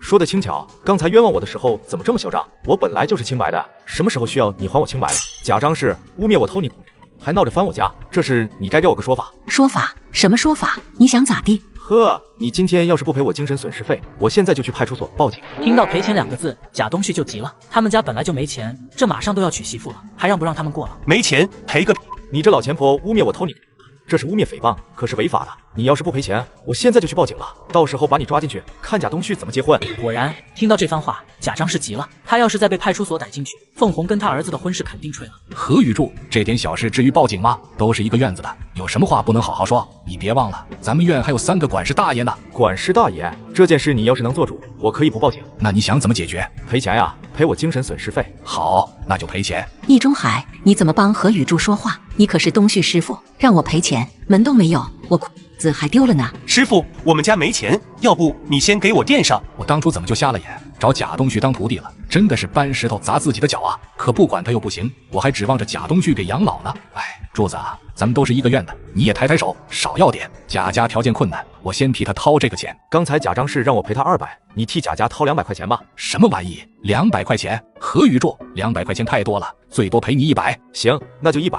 他原本想让贾张氏赔50块钱，但他知道无论他说多少，易中海都会嫌多，索性直接报个大价格，让易中海还价。行，那咱们说好了，赔了钱，今天这事就翻篇了。何雨柱点了点头，易中海只能忍痛割肉，伸手从兜里摸钱。话还没说完，易中海感觉手里的东西不对劲，拿出一看，是一块洗得有些发霉的抹布，不是。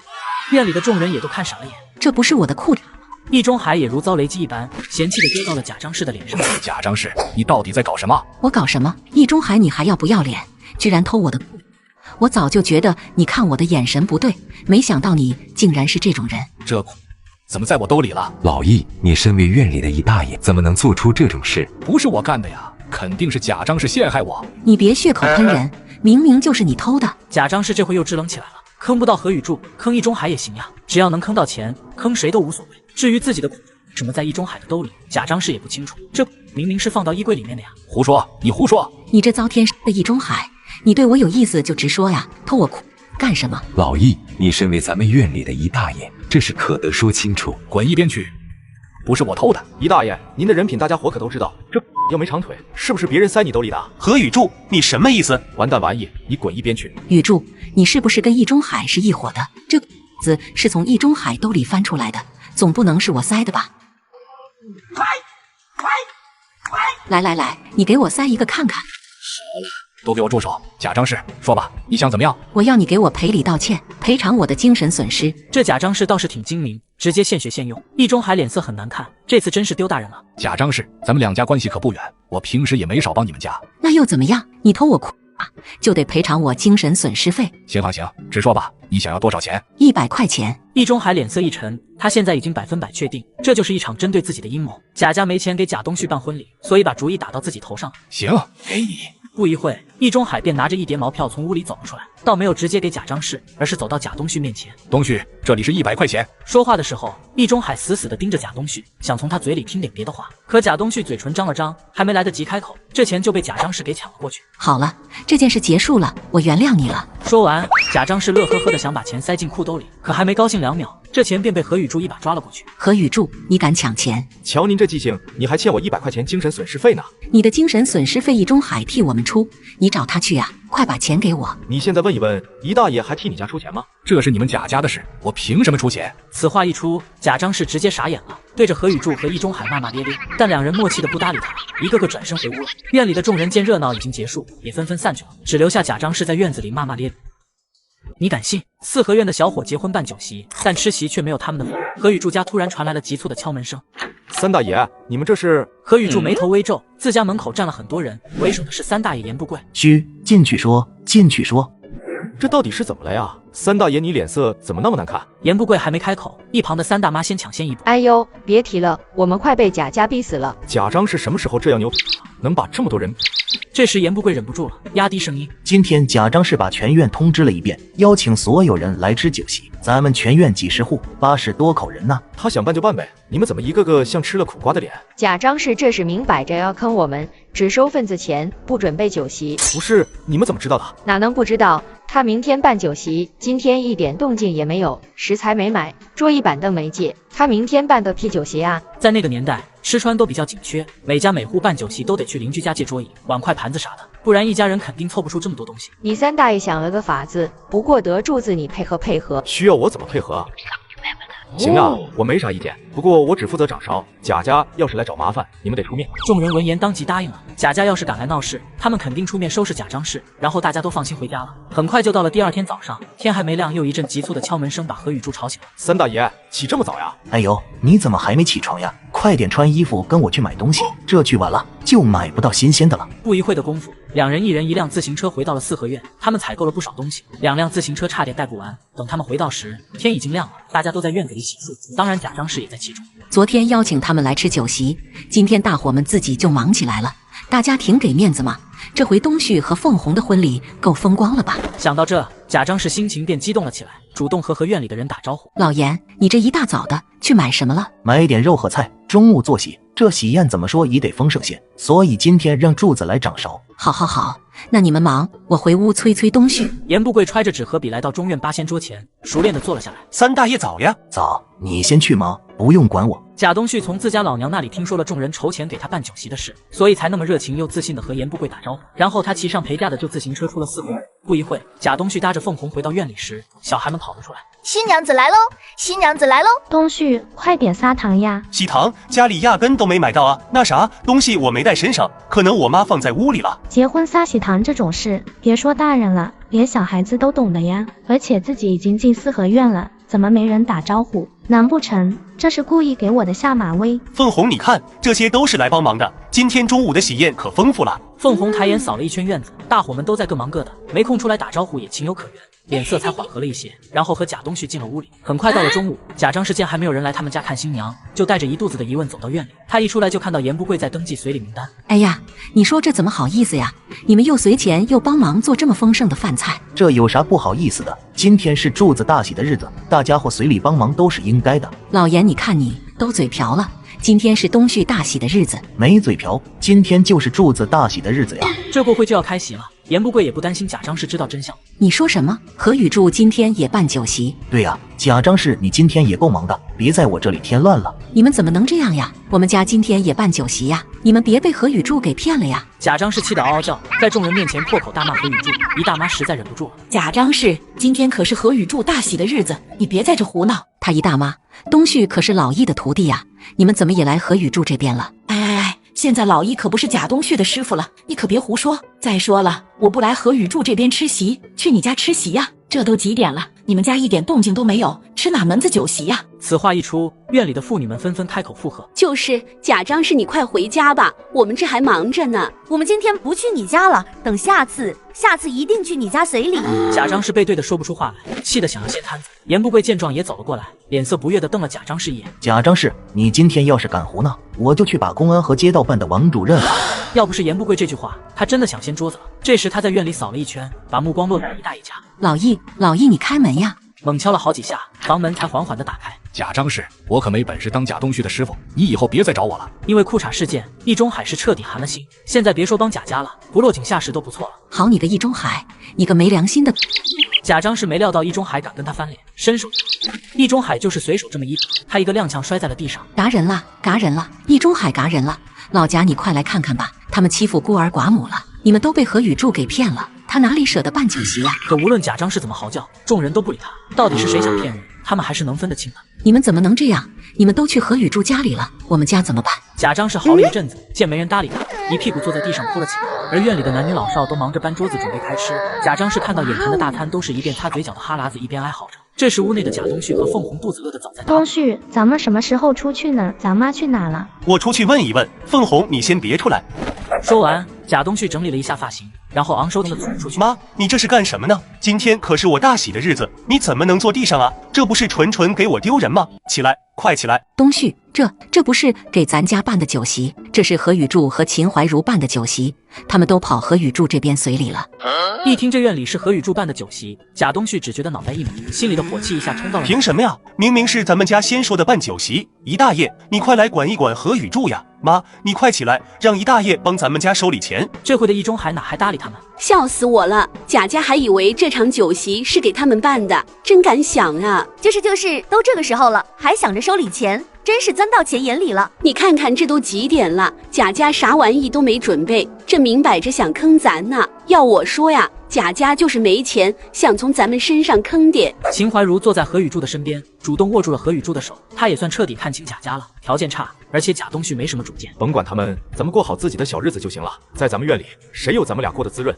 大家一起动快吧！哈哈哈，可算开席了，今天大家伙敞开了吃。馋死我了，我可一直惦记着柱子的厨艺呢。听着众人的称赞声，何雨柱也满意的笑了笑。而嚷嚷半天的贾家母子见没人搭理他们，灰溜溜的回。大妈为了省钱，儿子结婚当天全家烤菜，儿媳妇不但没有闹，还要每个月给他3块钱。凤红趁贾张氏外出时，主动的拉着贾东旭的胳膊撒娇，他知道男人最吃这一套。东旭，咱俩已经结婚了，就不麻烦咱妈管钱了吧？以后我每个月给你6块钱。然后吃的喝的用的都由我来操心，让咱妈也享享清福。贾东旭被温柔风吹得不知东西南北了，但一听每个月有6块钱，一下子清醒了。平时贾张氏是1分钱都不给他留的。凤红，你说的太对了，咱妈平时抠抠搜搜的，天天不是白菜就是窝窝头，我们自己管钱了，想吃什么就买什么。明天你不是发工资了吗？我想和你一起去领钱，可以吗？当然好啊，有你陪着，我更高兴呢。贾东旭觉得凤红虽然没有秦怀茹漂亮，但身材够好，带出去肯定有面子。现在巴不得天天黏着凤红了。他们一说完，贾张氏就回来了。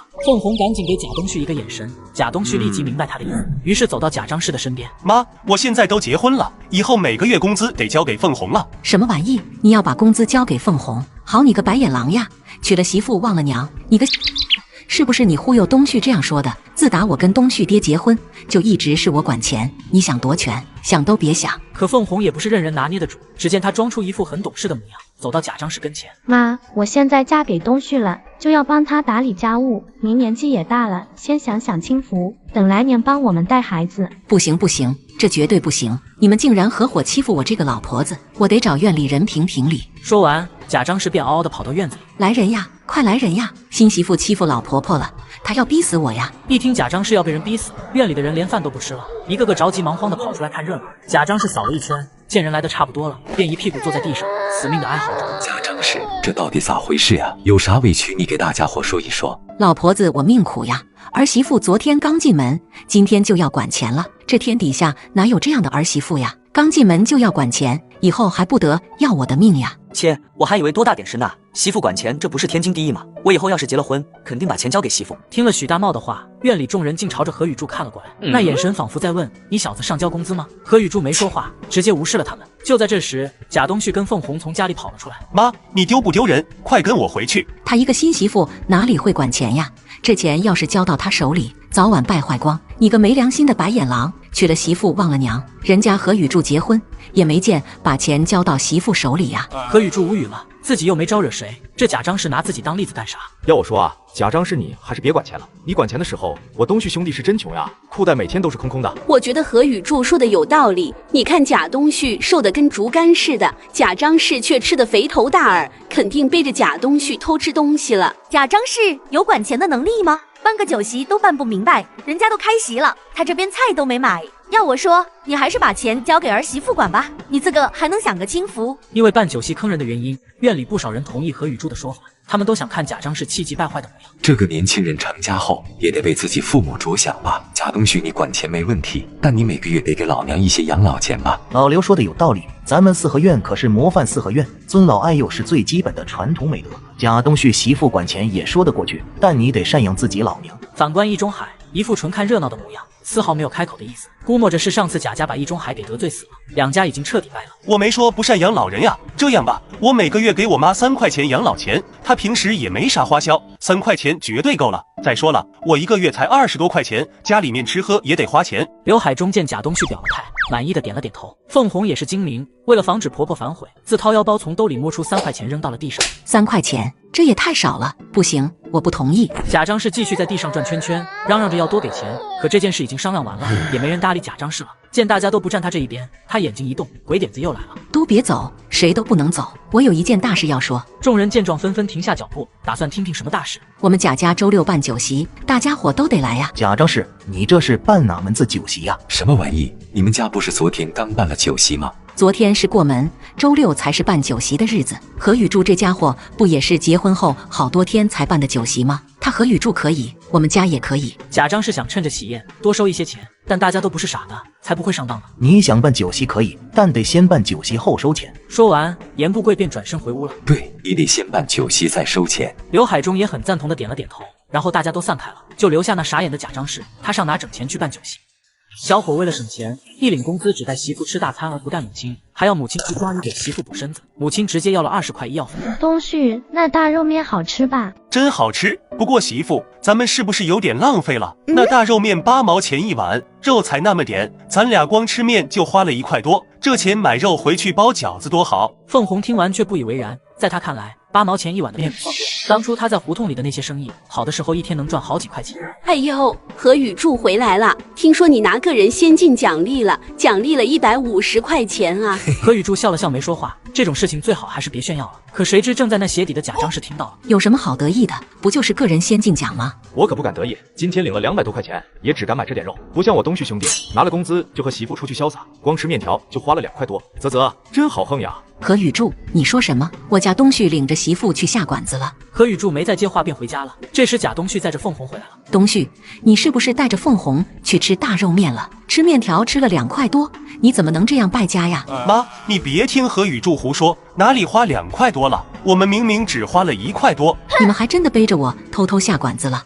我怎么养了个白眼狼呀？2块跟1块多有什么区别呀？贾张是越说越难受，心里也哇凉哇凉的，然后一屁股坐在地上，扯着嗓子嚷嚷了起来。妈，是我带东旭下馆子的，他累了一天了，我就带他吃了碗面条，素面，里面没有肉的。凤红为了自己的形象，谎话也是张嘴就来。贾张氏压根不搭理他，嗓门变得更大。他本想3位大爷出来帮他主持公道，再借此机会夺回财政大权，谁知大家都没出来搭理他。贾张氏闹了一会也就回家了。很快到了下午，凤红还在睡觉，贾张氏在那写。贾东旭刚刚从外面回来，妈，晚上我和凤红想吃鱼。想吃鱼你们就去买呀，咱家的钱都在他身上。买鱼不得花钱吗？啥意思？我买鱼就不花钱了？你这个娶了媳妇忘了娘的哈士奇，我1个月3块钱你也惦记？妈，谁叫你买了？你可以找3大爷和何雨柱要1条吗？我刚刚听到他们说等等去钓鱼。贾张氏不出声，他现在有点怕何雨柱。妈，你就去要1条呗，给凤红补补营养，早点给你生个大胖孙子。原本气呼呼的贾张氏一听到孙子，心里没那么生气了。这混蛋何雨柱和严不贵真抠门，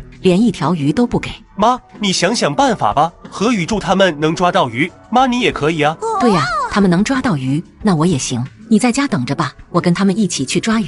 说完，贾张氏找出一个桶，看到严不贵和何雨柱准备骑车走了，他赶紧追上去。哎，你个没良心的严不贵，等等我！听着后面传来的喊叫声，不明所以的严不贵停下了车子。贾张氏见状大喜，扭动着肥硕的身体，冲到严不贵的自行车后，一屁股便坐到了后座上。哎，你快下来，车圈都变形了。一个大男人的还斤斤计较什么？快走快走，我家东旭还等着吃鱼呢。你也要去河边钓鱼？对呀，你们能去，我就不能去呀。严不贵无奈地叹了口气，他知道贾张是什么德行，担心他吵人。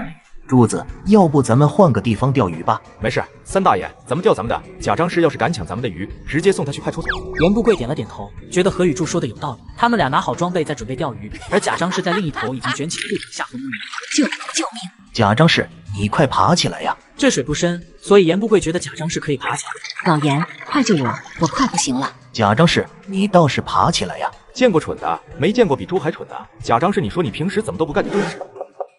贾东旭，你快出来，出大事了！贾东旭双腿脚虚浮地走了出来，刚交完作业，难免有点虚脱。李大爷，发生啥事了？你娘摸鱼掉河里了！哎呦，这河水那么凉，得遭老罪了。什么？我妈掉河里了？不一会的功夫，贾东旭和凤红骑着自行车赶到了医院。大夫，我妈怎么样了？你是家属吧？这位患者情况挺严重的，送来的时候人喝了1肚子水，要是再晚一些，人可能就没了。这么严重的吗？我们现在要开始治疗了，你先把医院的费用交一下吧。20块钱，怎么这么贵？这时，贾东旭把目光落在了严不贵的身上。贾东旭，为了救你娘，我鱼竿都断了，这钱你得赔。严不贵也是人老成精，一下就猜到了贾东旭想找他借钱，所以他把鱼竿的事情给说了出来。啊，3大爷，鱼竿的钱缓一缓吧，医院这边还得花钱。行，那我俩先走了。说完，严不贵便拉着何雨柱朝外走去。贾东旭看着他们离开的背影，嘴巴张了张，还是没能把借钱的事情喊出来。月收入高达80多块的2位大爷，竟然嫉妒1个月仅有30多块的小伙，还羡慕3大爷时不时就去小伙家蹭饭。2大爷合伙设计要给小伙一点教训，显摆自己在院里的影响力。小伙知道后，竟把小妹推出来应和。雨水，快去把你哥喊出来！你一个小孩凑什么热闹？我哥吃饭呢，他说一会得上班，不能迟到的。当着这么多人的面，这丫头竟然敢反驳我，真是比他哥还讨厌。我都说了，把你哥喊出来，你来参加全院大会有啥用呀？何雨水见刘海中这样呵斥自己，心里也不爽了。那严锡矿来开会，怎么没见你嚷嚷？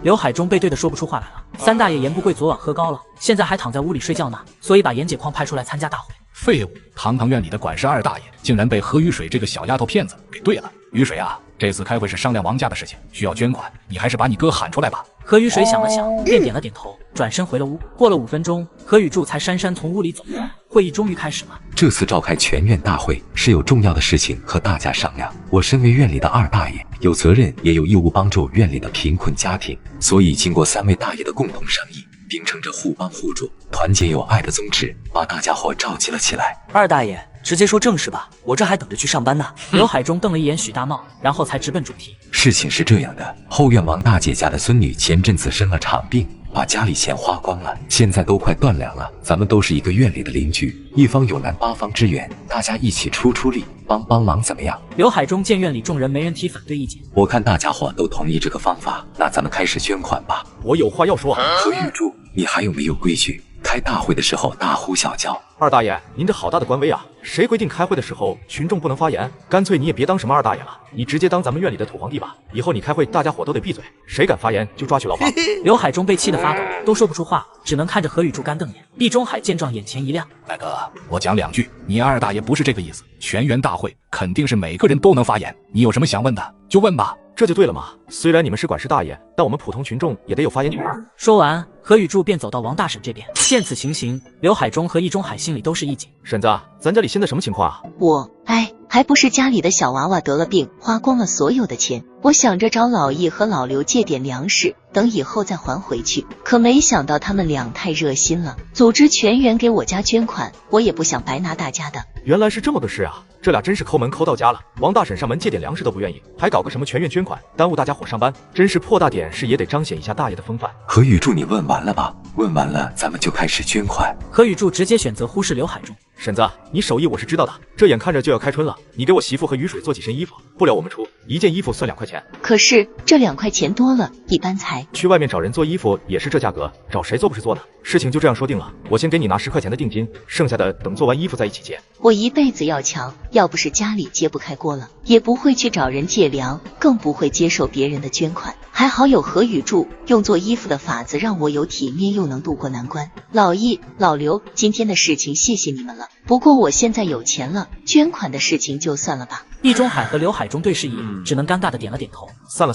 快点去上班吧，不然该迟到了。别急，王家的事情解决了，但还有第2件事需要开会商讨。二大爷，还有啥事呀？我这都快迟到了。这件事非常恶劣，不早点解决，咱们先进4合院的称号就保不住了。有先进4合院的称号，会优先给咱们院分配工作，给咱们院更多的补贴。但现在有人脱离群众了，这样下去，咱们先进4合院的称号早晚会保不住。二大爷，您就别卖关子了，直接说是谁脱离群众了，我这还急着去上班呢。那个人就是何雨柱。刘海中，你烦不烦呀？你说我脱离群众，我就脱离群众了，你有什么证据啊？还说没脱离群众，你在家里天天吃肉，还经常请客吃饭，可邻居们啊，不是白菜就是土豆的，你这就是脱离群众，是非常严重的问题。我现在给你一个改过自新的机会，以后买肉的时候拿出来一部分分给院里的邻居，让家庭困难的邻居也能吃上肉，这样才能回归到群众里。何雨柱听完刘海中的话，心里知道怎么回事了。这刘海中是嫉妒我请3大爷严不贵吃饭不叫上他了，我还以为是什么大事呢。分肉可以，但2大爷你也得表示。让你分肉就分肉，我表示什么？2大爷，你的思想觉悟不行啊！大家伙一个月工资30-40，凭什么你一个月70多？你已经严重脱离群众。我觉得吧，该让2大爷做表率，每个月拿出30块钱分给全院人。为啥要分我的钱呀？这都是我每个月辛辛苦苦赚来的。哎呦，你怎么急了？你的工资是辛辛苦苦赚来的，我的肉就是大街上捡的，你自己抠门不舍得买肉吃，凭啥要我分肉给你们？反倒是你一个月70多块钱，就算天天买肉吃，你也花不完，为什么不把钱分给我们？刘海中顿时慌了，只能朝易中海投去求助的目光。那个老刘说的话有些欠考虑，柱子的肉都是自己花钱买的，确实没义务分给大家。全员大会到此结束，大家伙散了吧。刚替何雨柱说了话，他以后会敬重我的吧。说完，易中海朝何雨柱走去，可谁曾想何雨柱看都没看他一眼，扭脸便朝家里走。易中海看着何雨柱的背影，想喊又不好意思喊出。一家3口去吃酒席，只随了5毛钱，还分开坐，回来互相抱怨血亏，却躲在厨房偷吃。许大茂鬼鬼祟祟的在贾家门口打探。许大茂，你干什么呢？何雨柱，你喊什么呀？我找贾东旭有点事，但他好像没在家。你是去找我东旭兄弟，还是去找凤红了？你要是不解释清楚，我可就喊人了。别喊人，别喊人，我是真有事找贾东旭，我这不是明天就要办酒席吗？打算找贾东旭来帮忙陪喝的。可以啊，许大茂，你速度挺快啊。何雨柱居然夸我，那顺便请他来掌勺，肯定能在娘家人那边赚足了面子。明天你来掌勺呗，我给你5块钱。不行，得10块钱。啥？10块钱？咱们都一个院的，你就便宜点呗。10块钱在当时都能请2个掌勺师傅了，许大茂觉得太贵了。那5块钱当随礼，5块钱结算现金。行，这个好，到时候我让3大爷给你写5块钱，让你也赚足面子。闲聊了几句，他们就各自去忙了。第2天一大早，院子里就热闹了起来。何雨柱也在炒菜。中午时分，忙完的何雨柱跑到后院找严不贵。3大爷，待会帮我登记一个5块钱的随礼。许大茂他知道怎么回事的，这钱是做大席抵掉的费用吧？3大爷，我懂。严不贵刚放下毛笔，突然看到贾张氏带着贾东旭还有凤红来后院了。哟，贾张氏，你啥时候出院的？他知道今天能吃席，就嚷嚷着要出院，好说歹说，人家医生才同意。你管我啥时候出来的？给我家的随礼。严不贵看着眼前的5毛钱，有些震惊。不是，你们一家人都来吃席，就随5毛钱？跟在贾张氏身后的凤红也是看得目瞪口呆。一旁的何雨柱见状笑笑没说话，他早就知道贾张是什么德行了。老爷，你啥意思啊？5毛钱不是钱啊！你就是个账房，别管这么多。贾张氏没理何雨柱，还愣着干啥？刚才我是怎么交代的？你们都清楚了吗？知道了，知道了。回来的路上，他们一家就商量好了，3人要分开坐。贾东旭帮新郎挡酒的就只能坐主桌，凤红去小媳妇那一桌，这桌战斗力不强，所以得兼任打包的任务。至于贾张氏那就厉害了，直接去二大妈那一桌来一场顶级 PK。不一会儿，许大茂带着新娘子从屋里走出来，开席了，开席了。随着这一嗓子，在座的众人拿起筷子，在每道菜里忙活力气，个个都狼吞虎咽。这鱼刚端上桌，贾张氏你把鱼肚都夹走了，这不太合适吧？刚刚他一筷子下去，直接夹走了1块鸭腿和鸭架，我们也懒得说他，可这条鱼真的说不过去了。这鱼本来就不大，没了鱼肚，能吃的地方就没多少了。我看你们都不动筷子，合计你们不喜欢吃鱼呢。我给你们说，这吃鱼还得是吃鱼头，嗦起来更有味道。还有那鱼尾巴，肉不是也挺多的吗？众人听了更生气了。接下来上的菜，桌上的人就像商量好了一般，故意敲贾张氏的筷子，让他夹不到菜。贾张氏眼睁睁的看着菜被抢光，直接气得骂骂咧咧的。相比于贾张氏这一桌，何雨柱这一桌就和谐了很多。大茂兄弟新婚快乐，早生贵子呀！谢谢大家，吃好喝好。银芳，今天掌勺师傅就是他，名字叫何雨柱。哈哈，我跟大茂是兄弟，他能娶到你，真是有福了。今天你们家酒席真不错，都给吃撑了。另一边的贾家，喝成烂泥的贾东旭已经被凤红给扶回家了，因为肚子空空还喝了很多，所以吐了一地。凤红，你咋没打包东西呀？我们不是说好的吗？哎，我刚才只顾着扶东旭了，还没来得及去打包。妈，你怎么也空着手回来的？提起这事就烦，二大妈他们一桌人都挤兑我，每上一个菜他们都抢光了，我都没吃饱。哎，今天这5毛钱算是亏大了。妈，那我先去煮点热水给东旭。凤红不愿和贾张氏多待，于是走进厨房，从兜里摸出一个鸡腿一个肉包，他现在需要营养，得多吃一点。而贾张氏也从兜里摸出一个白面馒头，馒头里还加了一个鸡屁股。这鸡屁股是真香呀！贾张氏吧唧嘴的声音吵醒了贾东旭。妈，你在吃什么？给我留点，我刚刚啥也没吃到。没什么，你听错了。大妈没钱买肉吃，厚着脸皮带着儿子和儿媳去邻居家蹭鸡吃。邻居拿出一截绳子让他自行解。东旭，你干啥去了？我是病号，我得吃肉补补。我这老母亲真是好吃懒做，不是吃就是睡。昨天刚吃了席，今天又嚷嚷着吃肉，真烦人。东旭，我饿了，你给我整点肉吃。妈，你吃点红薯垫垫吧，咱们家的钱都给你看病了，哪还有钱买肉吃？贾东旭也是无奈，为了看病卖了自行车，但剩下的钱也不多，离下次观想还早着呢。他们得精打细算，才能撑过这个月。我不吃红薯，我要吃肉，吃何雨柱那兔崽子做的肉。我现在是病号，你快去何雨柱家给我要点肉吃。妈，你就别闹了，就咱家跟何雨柱的关系，他怎么可能给咱们肉吃？我不管，我现在是病号，得吃肉补营养。你要是不给我吃肉，你就是不孝顺。贾东旭当作没听到，坐在凳子上一动不动。你要是不敢去，我自个去。妈，怎么了？凤红，你快跟我去一趟何家，我要找他们要肉吃。这老太婆是真不要脸呀！不过利用她去恶心一下何家也不错，万一真要来肉了，说不定也能蹭着吃几块。此时的何家正围坐在桌前吃饭，门外突然传来了一阵急促的敲门声。何雨柱，快开门！当家的是贾张氏。你们继续吃，这贾张氏脑子不正常，我去看看怎么个事。贾东旭，你是不是不长记性？前几天贾东旭因为没钱交医药费跑过来吵何雨柱，想赖何雨柱赔钱，却被何雨柱直接人工下了一场。何雨柱，你快给我盛点肉，我晚饭还没吃。想吃肉自己去买，凭什么找我啊？你掉河里是不是脑子进水了呀？就凭我是病号，我需要肉补充营养，你快去给我拿肉。吃肉？亚细亚娜，有病就好好在家待着，别出来犯病。贾张氏见何雨柱一副没商量的模样，直接就急了。你今天要是不给我肉，我就在你们家门口荡秋千，让你们家不得安宁。何雨柱听完咧嘴一笑，转身回屋找了一截绳子丢在了贾张氏面前。来，你掉一个给我看看，你要真敢，我敬你是条汉子。等你前7天的时候，我给你上一盆肉的贡品。耍无赖谁不会？我才不惯你。何雨柱，我妈现在还在养身体，你今天煮了这么多东西，分给我们一家也没啥，反正你家不缺吃的。贾东旭担心何雨柱脑子一热再去他们家人工下雨，所以用商量的语气：滚！你别的本事没学到，倒是从易中海那里学会道德绑架了。我们家的肉就算吃不完丢掉，也不会白给你们的。滚吧，把我惹烦了，信不信我收拾你？贾东旭吓得缩了缩脖子，他是真担心何雨柱揍他。那个，我们花钱买行不行？这里有1块钱，我们买只鸡。凤红见两人都不是何雨柱的对手，便提出花钱买。不卖，1块钱就想从自己这买只鸡，怕是在做梦吧？说完，何雨柱便把门给关上了。这遭天杀的何雨柱，你早晚得遭报应！讨肉不成的贾张氏骂骂咧咧的回去了。哎，师傅你可算来了，快跟我走，今天有大喜事。什么喜事？瞧把你激动的！师傅你以后就是咱们食堂的副主任啊！见何雨柱到了，杨厂长点了点头，随后清了清嗓子。各位静一静，我宣布一件事，从今日起，何师傅就是咱们厂食堂的副主任了。以后不仅要负责咱们3号食堂，还需要协调好其他食堂，和宋主任一起管理后厨。等会他们说完，何雨柱才走到杨厂长的身边。感谢厂里领导对我的认可和支持，以后有不懂得或者想学的，都可以来找我学习，我肯定不会吝啬。但平时希望大家能配合我的工作，为咱们轧钢厂更好的发展奋斗。太好了，跟着何副主任学，那我的厨艺肯定也能上一个台阶。那我通过炊事员等级考核的机会就更大了，这样很快就能升工资了。杨厂长站在一旁看着众人的反应，暗自点了点头。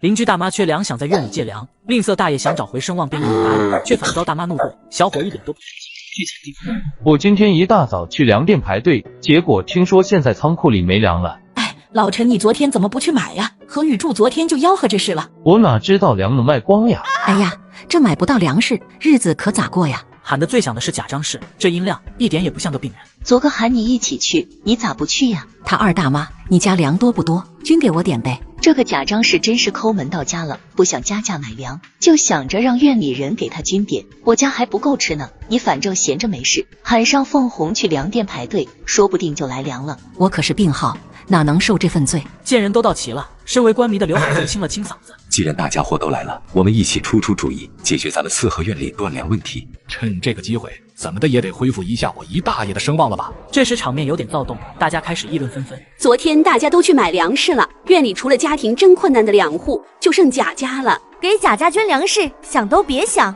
各位街坊邻居，我们家已经吃了1天的水煮白菜了，我自己饿着倒没什么，可不能饿到我媳妇和我妈呀。我妈刚出院，身体需要营养。虽然贾东旭声情并茂地说了一大堆，可在场的所有人没有一个吭声的。大家一起商量解决办法才是最有效的。老严，你是教员，懂得比较多，你先讲2句吧。缺粮问题，我认为有一个办法可以解决。现在城里缺粮了，但乡下却不一定，所以家里断粮的可以想办法去趟乡下，找自己亲戚借点红薯、黑豆面等粗粮。这些粗粮虽然吃起来不怎么样，但起码可以填饱肚子。可话音刚落，人群里的贾张氏便一屁股坐在了地上，没命的哀嚎了起来。你个没良心的严不贵，竟然让我这个病号去吃黑豆面，这玩意是人吃的吗？你是想吃假我吧？易中海厌恶地看了眼在地上撒泼打滚的贾张氏。老严的方法不错，但是这个方法不一定行得通，乡下的亲戚也不见得有多少存粮，而且去趟乡下也需要时间，远水解不了近渴呀。易中海环视一圈后，把目光放在何雨柱的身上。其实咱们院里的情况不是很严重，只有3家断粮，不如我们都伸手帮一把，每家借点粮食给他们，等粮食问题解决后再还给咱们。院里的人这时都低声议论，但没有一个人愿意借粮食。这时刘海中站起来，那个我讲2句，现在除了个别家庭，家里的粮应该都挺短缺的，但我身为二大爷应该做出表率。这样吧，我借半斤棒子面。还是二大爷觉悟高，半斤虽然不多，但省着吃应该能凑合一顿了，给二大爷鼓掌。这半斤棒子面要不是易中海送给我做表率的，我才不舍得借出去呢。哈哈，我就笃定没人愿意借粮食，先推刘海中出来当好人，到时我再站出来一口气借10斤，这样一对比，我的威望不就回来了吗？只是火候还不够。何雨柱，你也是从小在院里长大的，院里邻居遭遇困难，你要是愿意伸手帮一把，大家伙会记住你的好。当然你要是不愿意就算了，毕竟这种事得是自愿的才行。不愧是道德天尊易中海啊，虽然沉寂了一阵子，但功力是丝毫不减呀。何雨柱家里只吃白面，要是肯借，我们家很快也能吃到白面馒头了。要是他不借，那就是没爱心，没有人情味，不是个东西。何雨柱也察觉到贾张氏那贪恋的眼神。没问题，我愿意借出10斤白面给陈叔和李婶家，除此之外，我还额外赠送他们2家各半只鸡。此话一出，众人集体哗然。10斤白面，何雨柱可真大方呀！我们家呢？何雨柱，你怎么把我们家给忘了？全院一共3家要断粮的，我总不能全帮了吧？陈叔腿脚不好，李婶常年吃药，平日里只能靠打点零工才能维持生计，跟他们家一比，你们家好多了。我东旭兄弟每个月都有工资，家里不缺钱，早点去排队不就得了？众人闻言纷纷的点了点头，向何雨柱投去赞同的目光。但易中海这边也傻眼了，什么意思？故意欺负我们家呗？老贾，你快回来看看吧，有人欺负咱们家。姨大爷，二大爷，贾张氏又表演这一套旧思想了。你们俩身为管事大爷，就这样干看着，信不信我去街道找王主任，把这件事汇报一下？贾张氏，你在胡言乱语，我就把你交给街道处理。贾张氏也被何雨珠的话给唬住，连忙闭上了嘴。姨大爷，3户人家我解决了2家，剩下的贾家就别麻烦大家伙了，不如就你来吧。毕竟你是院里的姨大爷，院里邻居遭遇困难，你要是愿意伸手帮一把，大家伙会记住你的好。当然，你要是不愿意就算了，毕竟这种事情是自愿的才行。柱子真是妙呀！现在易中海就像吃了一颗老鼠屎，帮了贾家，那就会恶心了自己；不帮贾家，自己名望就没了。他现在看到贾家的人就烦，平时走路都得躲着。我看他不一定愿意接济贾家。就在大家都嘀嘀咕咕、议论纷纷时，易中海出声了：“借给贾家粮食倒不是不可以，只是他们家得给我写。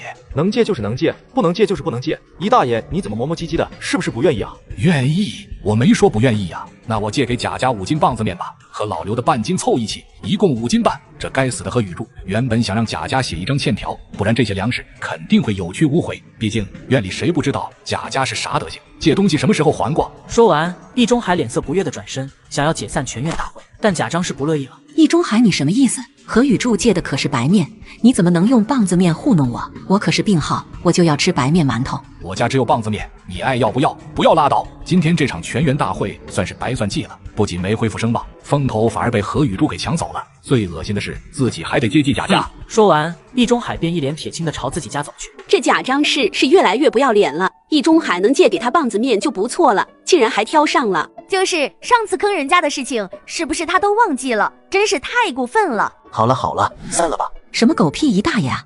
就给咱们这么点棒子面，竟然还要写欠条。还有那该死的何雨柱，凭什么给别人白面和鸡，偏偏不给咱们家？贾张氏提了提袋子，觉得重量不对，直接丢在地上。这棒子面压根没有5斤半，易中海只给了3斤，而且还得写个欠条才能给。这3斤棒子面才值多少钱呀？跟何雨柱的白面压根就没法比。那个，要不过阵子咱们去给易中海道个歉，看能不能修补下关系。给他道歉？凭什么？他还偷过我的东西呢。凤红越来越看清贾家的真实面目了，所以直接给贾张氏一个板。私房钱不见了，母亲在家里哭闹，儿子却在外面刷羊肉，只因男子每月都要把工资上交给媳妇。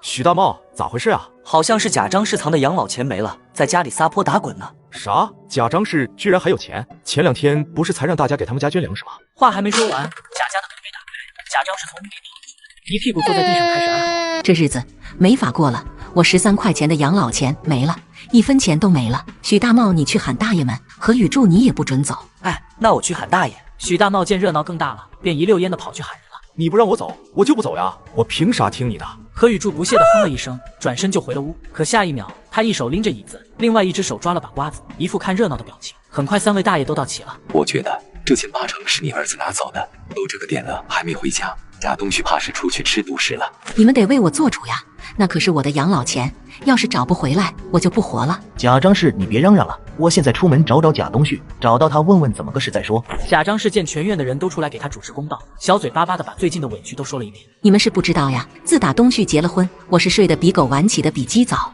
家里大大小小的家务都是我来做，有时候忙完想坐下来歇歇，东旭这边就猴急的把我赶到门口坐着。哎，虽然放个屁的功夫就完事了。不是，我东旭兄弟这么快，这怕是有病吧？得早点去看医生。这时站在许大茂身边的唐银芳听了后，一脸紧张的看向何雨柱。何师傅，这是什么病呀？好不好治？这并不好说，你要是想知道，得去医院问医生。何雨柱瞅了一眼脸色通红的许大茂，干咳了想把话题给终结掉，但姨大妈找到机会凑到唐银芳面前，低声嘀咕了几句，唐银芳立马羞红了脸。要找时间带许大茂去趟医院，他的情况和贾东旭差不多。迎芳，你和许大茂扯证也有阵子了，秦怀茹和凤红都打算要孩子了，你们也得抓紧。那啥，我快升放映科小组长了，等我当上组长，工资涨一点再要我啊。话一说完，3大爷带着贾东旭回来了。贾东旭，今天喝美了吗？喝美了，今天喝的通州老窖。既然大家伙都到了，那咱们就开始吧。贾张氏今天多了13块钱，怀疑是贾东旭拿出去乱花了。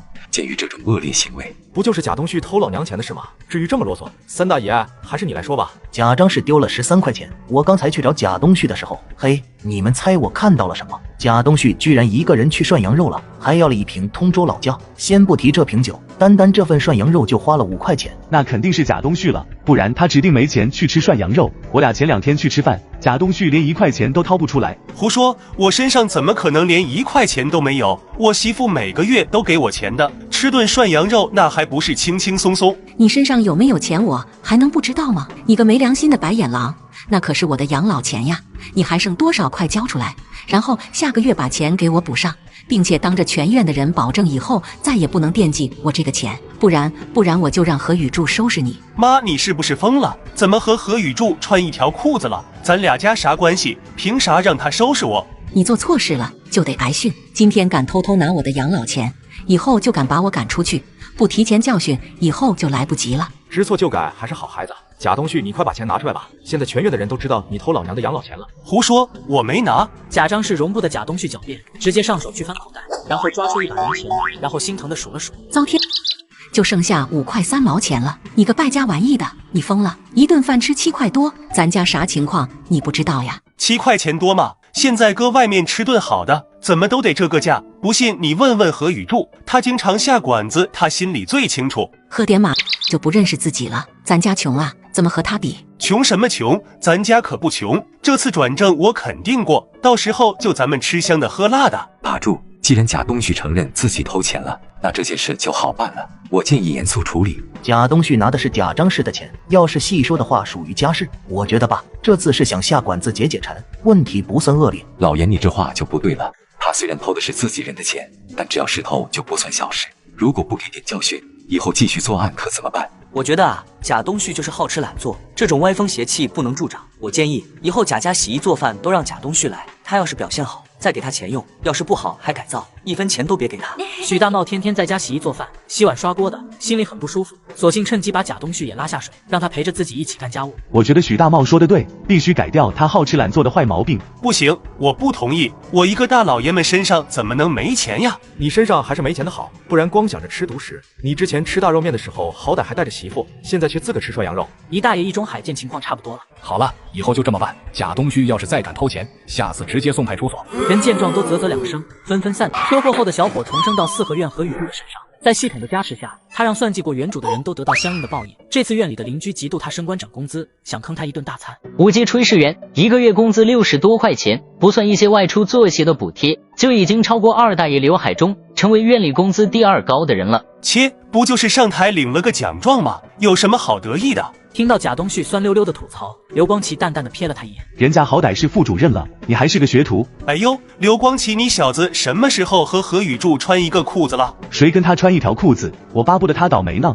我就是看不惯他这么嘚瑟。就是，我也是看他太嘚瑟，要不咱俩想个招，坑他一把怎么样？贾东旭凑到刘光奇耳边嘀嘀咕咕了一会儿，然后2个人互相笑了笑。就这样，2人蹲在院子里，看到何雨柱回来了，他们赶紧走过去。哎，何雨柱，你怎么才回来呀？这不我东旭兄弟吗？你不回家照看孕妇，搁门口蹲着干啥呢？凤红怀孕2月半了，现在是最要紧的时候，你平时可得注意点。你媳妇才怀孕2个月半了呢，我结婚都没2月半，凤红上哪怀孕2月半去？这不是骂人吗？为了能坑何雨柱一把，他只能强颜欢笑，露出一副开心的样子。你说这多巧，我媳妇怀孕了，你媳妇也怀孕了，而且你马上就要升5级炊事员了，可谓是双喜临门呀！同喜同喜，到时候你家孩子出生后，我来你家吃席。我看这样，既然咱们2家都有喜事了，不如咱们明天晚上去搓一顿，庆祝庆祝。行，明天下了班直接来我家吧，我亲自下厨，咱们好好喝点。咱们吃喝让院里人看到多不好看，不如出去吃吧。行吧，那明天咱们下班后找个地方搓一顿。那咱们去丰泽园吧，那里的菜味道很好。丰泽园相当于我们现在的5星级酒店，何雨柱直接同意了这个提议。贾东旭见奸计得逞，便乐呵呵的回家了。可刚进屋，就发现屋里的气氛不对劲。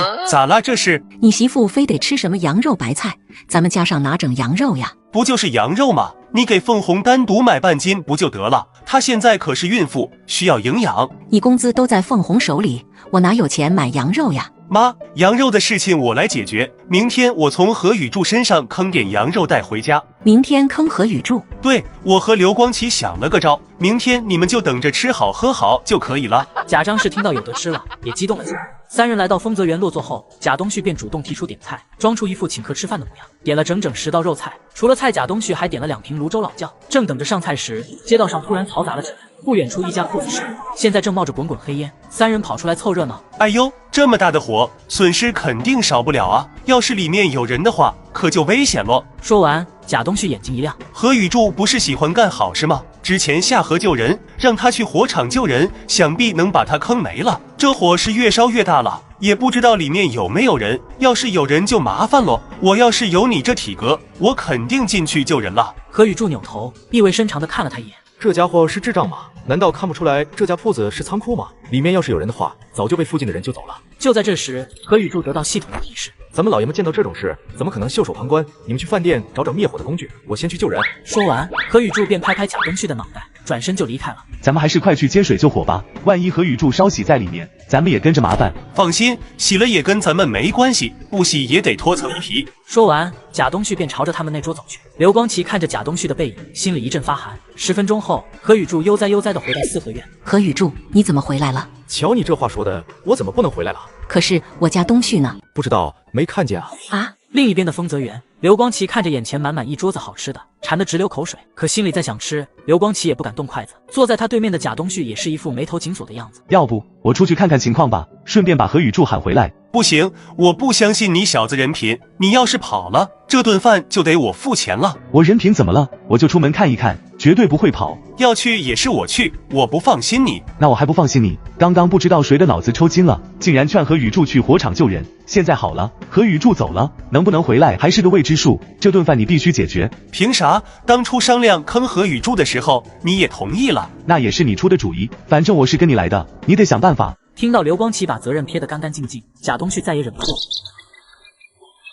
正当两人吵得不可开交，快要动手的时候，店内的伙计走了过来。街对面的铺子火已经灭了，铺子老板正在往外拉东西，哪位同志的自行车停门口了，快去挪一挪，给他们让个道。对啊，何宇柱的自行车在门口，咱们可以把自行车抵在丰泽园，不怕他不来付钱。想到解决办法的两人连忙朝门口跑去，结果一出门他们俩就傻眼了。这不是何宇柱的自行车，何宇柱的自行车去哪了？两人相互对视了一眼，强装镇定的又坐了回去。这下完蛋了，何宇柱那小子已经走了，你快想想办法该怎么办。贾东旭也紧张的扫了一眼，发现已经有人察觉到异常，朝他们这边看了过来。贾东旭眉头渐渐紧锁，你可别想着逃跑哈，你要是敢自个跑，我就喊人。你小子敢威胁我？威胁你怎么了？你这个大蠢驴，要不是你出的馊主意，咱俩咋可能来丰泽园？来丰泽园也就算了，还忽悠何宇柱去救人，这顿饭必须你来付钱，不然我就去告诉我爸。什么玩意？你敢骂我大蠢驴？刘光奇，你小子是不是长揍？来啊，有本事你就过来啊！马德，真以为我不敢动手？我个龟孙子！原本心里就烦躁的贾东旭，此时再也压不住怒火了，直接跳上桌子。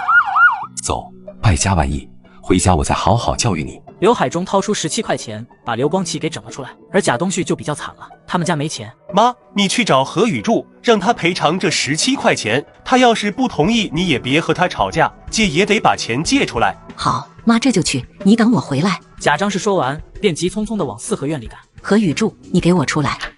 喊什么喊？有屁快放，我还有事呢。给我20块钱。东旭因为没钱付账，被公安抓起来了，这钱必须你来掏。贾东旭没钱付账，关我屁事！滚蛋滚蛋！不滚！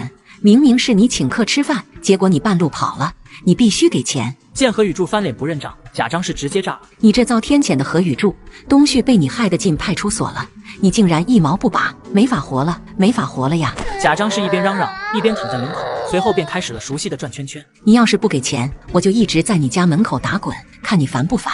只见何宇柱看都不看贾张氏，直接关上了门，朝着贾家走去，不一会便走了回来。贾张氏，这是最后一次，你以后要是再来我家撒泼打滚，下次倒的可就不是这了。贾张氏直接怂了，他不敢赌，谁也不知道下次何宇柱要往他们家里倒什么赌。小伙生活富裕，并娶了一个顾家又漂亮的媳妇，邻居大妈心怀嫉妒，故意在大院里嚼舌根冷嘲热讽，想拆散他们夫妇，却被自个儿媳一个耳光呼飞而已。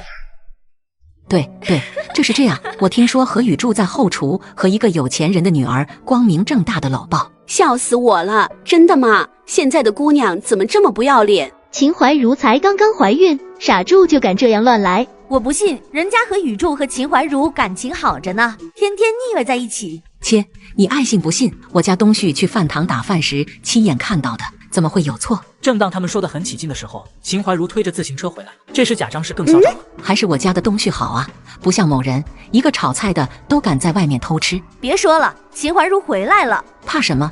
偷吃了还不给人说呀？秦怀茹看到大家看她的眼神很奇怪，所以停下来，一脸疑惑。怎么了？你们刚刚在说什么？什么偷吃啊？你家的男人背着你偷吃了。我家的柱子，不可能的，你一定是搞错了。什么搞错？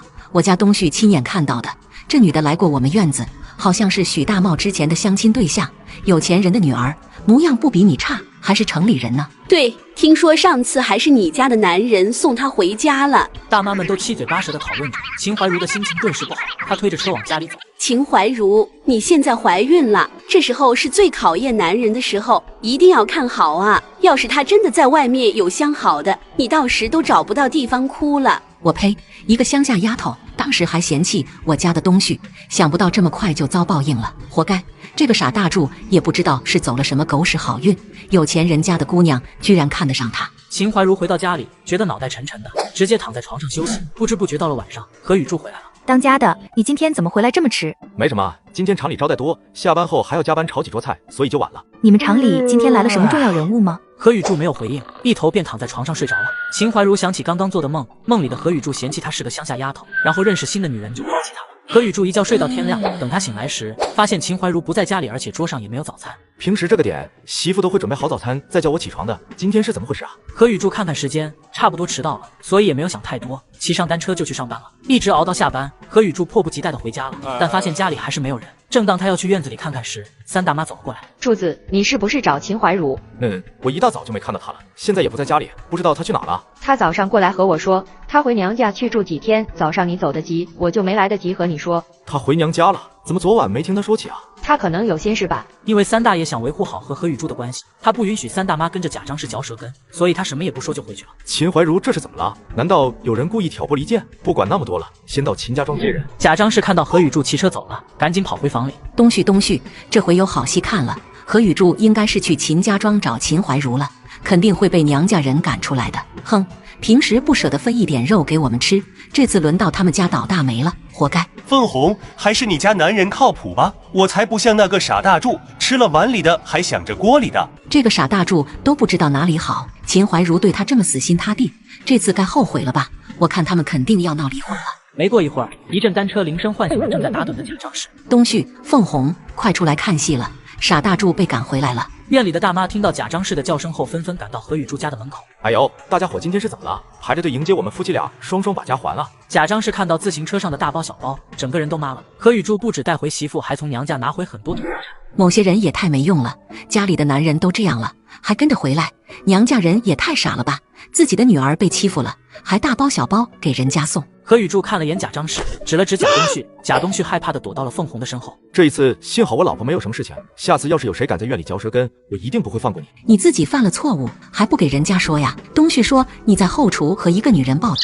妈，我可不是这么说的，我说看到后厨有个漂亮的女人一直盯着何雨柱炒菜，我就知道是你们母子俩搞的事情，幸好事先通知马华过来了。此时围观的人也越来越多了，大家都想知道真正的版本是怎样的。这时马华从外面赶来了，他把这件事的来龙去脉和大家说明白，还爆出一个更大的料。贾东旭为了看那个姑娘错过了饭点，此时又引起一阵躁动。贾东旭，你都有凤红了，心里还敢惦记其他姑娘啊，真不要脸。柱子，不好意思，之前误会你了，都怪这个贾张氏，嘴里没一句实话。还没说完，凤红就赏给贾东旭几个大嘴巴子。贾张氏站在那傻眼了。大爷穿过的鞋子觉得不好穿，转头就送给邻居，还跑出来当老好人，当着全院人的面把邻居骂了一顿。邻居心存内疚，把孩子每个月的生活费都寄给大爷。哥，快起来，我们去找爹。找爹？此时的何大清正在给白寡妇拉帮套，他还会惦记你？不对，何大清虽然不回来，但每个月都会按时寄信和钱的。按道理这些都会寄到院里管事姨大爷那里，但从来没见易中海提。何雨柱正想着入神的时候，何雨水已经穿戴好了。何雨柱觉得也是时候拿回本来就属于原主的东西了，于是他们火速出门。等兄妹二人回到四合院的时候，天已经微微擦黑了，两人并没有回家，而直奔易中海，你给我出来！易中海这会正跟一大妈在屋里吃饭，听到叫声，易中海放下筷子，一脸怒火的从屋里走了出来。何雨柱，你想干什么？还有你竟然敢直呼长辈的名字，你哥怎么教你的？还有没有教养了？你有教养，你这个老狐狸最有教养了。没孩子这件事一直是我心中的痛，今天居然被拎出来当众羞辱，哪怕以后跟你何雨柱绝交，我易中海也要好好整治一下你。此时的易中海已经顾不上什么姨大爷的形象。何雨柱，你太过分了，无缘无故跑过来羞辱我，今天要是不给个说法，我就去派出所喊公安。我过分？那今天我就当着全院人的面跟你掰扯，看一看是谁过分。易中海，我问你，白寡妇是不是你介绍给何大清的？何大清走之前给我和雨水留的钱去哪了？他每个月寄的钱和信件是不是被你藏起来了？一连3个问题，直接把纷纷赶过来来看热闹的众人给震惊了。这何雨柱好端端的怎么提起何大清了？听这话里的意思，难不成何大清的离开还有什么猫腻？你看何雨柱那生气的样子，肯定是知道什么了，好像是姨大爷把何大清的钱给私吞了。听着耳边低声议论的声音，易中海脸色一僵，心里猛地一震。事情难道败露了？不可能，绝对不可能！何大清给何雨柱寄的钱和信都被我藏起来了，何雨柱不可能知道这其中的事情。他想到这，刚刚绷紧的心又恢复平静了。他故作轻松地看向何雨柱：“易中海，你怎么不吭声了？麻溜的把钱拿出来，不然我就去派出所喊公安。”何雨柱，我不知道你是从哪听到这些不实消息的，难不成你遇到何大清了？易中海，你不用试探我，要是没十足的证据，我能来找你。这时，易中海的心提到嗓子眼了，他握住有些颤抖的手，强迫自己冷静下来。今天一大早，我和雨水就去了宝州，见到了何大清。我们一聊才知道，原来当初给何大清介绍寡妇的就是你。你乱说，我不认识什么白寡妇。看到易中海到现在都还在狡辩，何雨柱觉得是时候给大家来点重磅新闻了。人家白寡妇可说了，她先认识你后才认识何大清的，而且还说了很多关于你的事情呢。要不要我都一一还原给你听？易中海吓得脸色都变白了，围观的人越来越多，议论声也越来越大。想当初何大清走的时候，易中海还跑出来当老好人，当着前院人的面把何大清骂了一顿，什么不如，什么抛弃儿女，这闹半天原来都是他搞的鬼呀！这消息真的假的？姨大爷挺正气的一个人，背地里竟然干这种事情，不好说呀。姨大爷和姨大妈这么多年了也没个孩子，姨大爷万一找人试试呢？那他为啥还把这个白寡妇介绍给何大清？难不成是姨大爷试验失败，为了甩开这白寡妇，把何大清推出来当冤大头？听着周围人议论的越来越离谱，易中海的脸色也变得越来越难看了。但道德天尊即便心里再怎么生气，很快就把火压下去了。哎呦，柱子，你说我怎么把这事给忘了？瞧我这记性，这几个月厂里的事情太忙了，都把我给忙糊涂了。那啥，你爹确实给你们兄妹俩留了100块钱，不过他担心你乱花钱，特意叮嘱要在你缺钱的时候才能给你。你等着，我这就回去取钱。然后易中海回屋拿钱了。不一会，易中海便拿着一叠钱走了出来。何雨柱也没矫情，当着众人的面开始数钱。看着这些钱，易中海心疼的要命。原本这个计划是天衣无缝的，把何大清和白寡妇忽悠走，自己还能装老好人。可如今，这还不是最要命的，最要命的是名声没了。这钱我是替你保管的，肯定不会少。柱子，你爹也算是把你托付给我了，以后咱们两家。易中海还想挽回一下两人的关系，可没想到何雨柱一点面子也不给，直接摆了摆手。钱的事情虽然解决了，但白寡妇的事情还没说清楚啊！啊，白寡妇啥事呀？钱都给你了，你还想干啥？易中海，白寡妇说不能生孩子是你的原因，她跟你待了这么久，肚子里一直没动静。你为了甩开她这个麻烦，不仅给她钱，还帮她介绍给何大清。所以啊，你以后别总埋怨易大妈，你俩没孩子是你不想。何雨柱，你别胡说，我跟白寡妇清清白白，啥事都没发生过。这么说，你跟白寡妇没有搞破钱？当然没有。那你为什么要给白寡妇钱，还介绍她给何大清？易中海，你打的什么算盘？此话一出，易中海直接愣住了，一时间找不到反驳的理由。糟糕，这小子在故意套我的话。大家伙可都听到了哈，易中海承认给白寡妇钱了。这家伙不仅私吞何大清留下来的钱，还在我们面前各种诋毁抹黑何大清。我以为他只是单纯的贪财，没想到他人品和作风都有问题啊！呀，没想到姨大爷竟然是这种人。我记得之前易中海和何大清关系挺好的呀，两人经常聚一起吃饭，没想到背地里干这种事。知人知面不知心啊，以后可得离他远一点，说不定哪天就算记到咱们头上了。所谓墙倒众人推，院里的不少人开口指责易中海，甚至一些不着调的事情也往他头上捅。小伙带着母亲设法讨好反目成仇的姨大爷，只影响一家人进轧钢厂领工资，母亲送出去的礼物还想要回来。一大早轧钢厂内，几辆运机床的卡车陆陆续续的进来，一些小道消息在工人里便传开了。看来我们厂很快要扩建了。那我们厂扩建的话，岂不是要招新人？那肯定的，所以我们表现积极点，时不时讨好管事的，到时可以推荐自己家人过来工作。这个消息一传出，众人都议论纷纷。得知这个消息的贾东旭更是激动疯了，一下班就急忙往家里跑。凤红，我告诉你一个天大的好消息。什么好消息？我们家很快就可以吃香喝辣了。现在我们轧钢厂要扩建，到时你和我妈都可以去上班。我们1个月就可以赚3份工资了，比傻大住家还多。贾张氏听完很高兴，呲着牙在笑。只是凤红听完，脸上露出一丝丝的担忧。上回卖艺的时候，没少和轧钢厂的工人们打交道。要是在轧钢厂遇到熟人，这要是被认出来，日子就没法过了。凤红想了想，他就和贾东旭撒娇起来。东旭，我这都怀孕了，怎么去上班呀？你是真的傻还是假傻？轧钢厂扩建需要时间，等厂里盖好了，我大孙子已经出生了，何况人家秦怀茹怀着孕一样去街道上班，有什么好矫情的？哼！凤红怕露馅，故意又找借口。只是咱们仨都去厂里上班，孩子谁来带呀？咱们可以把孩子交给姨大妈来带，她有空。别给我提易中海家，昨天我去找他帮点小忙，这遭天杀的老家伙没等我说完就把门关上了，可把我气死了。妈，你糊涂呀！上回你不是把易大爷给得罪了吗？咱们要是想进轧钢厂，得找易中海帮忙。随后，贾东旭把自己的计划给贾张氏说了一遍。不过，你可不能真当易中海的儿子，你是我儿子，以后得给我养老。放心吧，妈，这事成了，咱们两家还跟之前一样，我喊他师傅，还能让他接济咱们家。敲定计划后，贾东旭拎着提前准备的大包小包的出了门，贾张氏一脸不情愿的跟在他身后。买菜回来的秦怀茹看到这一幕，感觉有些诧异。贾家不是穷的叮当响吗？怎么还有钱买礼品？易中海刚好站起身准备去厨房吃饭，门外突然走进来一个人，定睛一看，发现竟然是贾东旭，身后还跟了个贾张氏。易中海的脸色顿时冷了下来。师傅还没吃饭呀？我不是你师傅，你给我出去！师傅，你就是我师傅，当初是我妈做的不对，所以我今天来是和我妈来给你赔礼道歉的。道歉？哼，道歉就免了。你们走吧，我没你这个徒弟。这一家人无事不登三宝殿，肯定是有事求于我。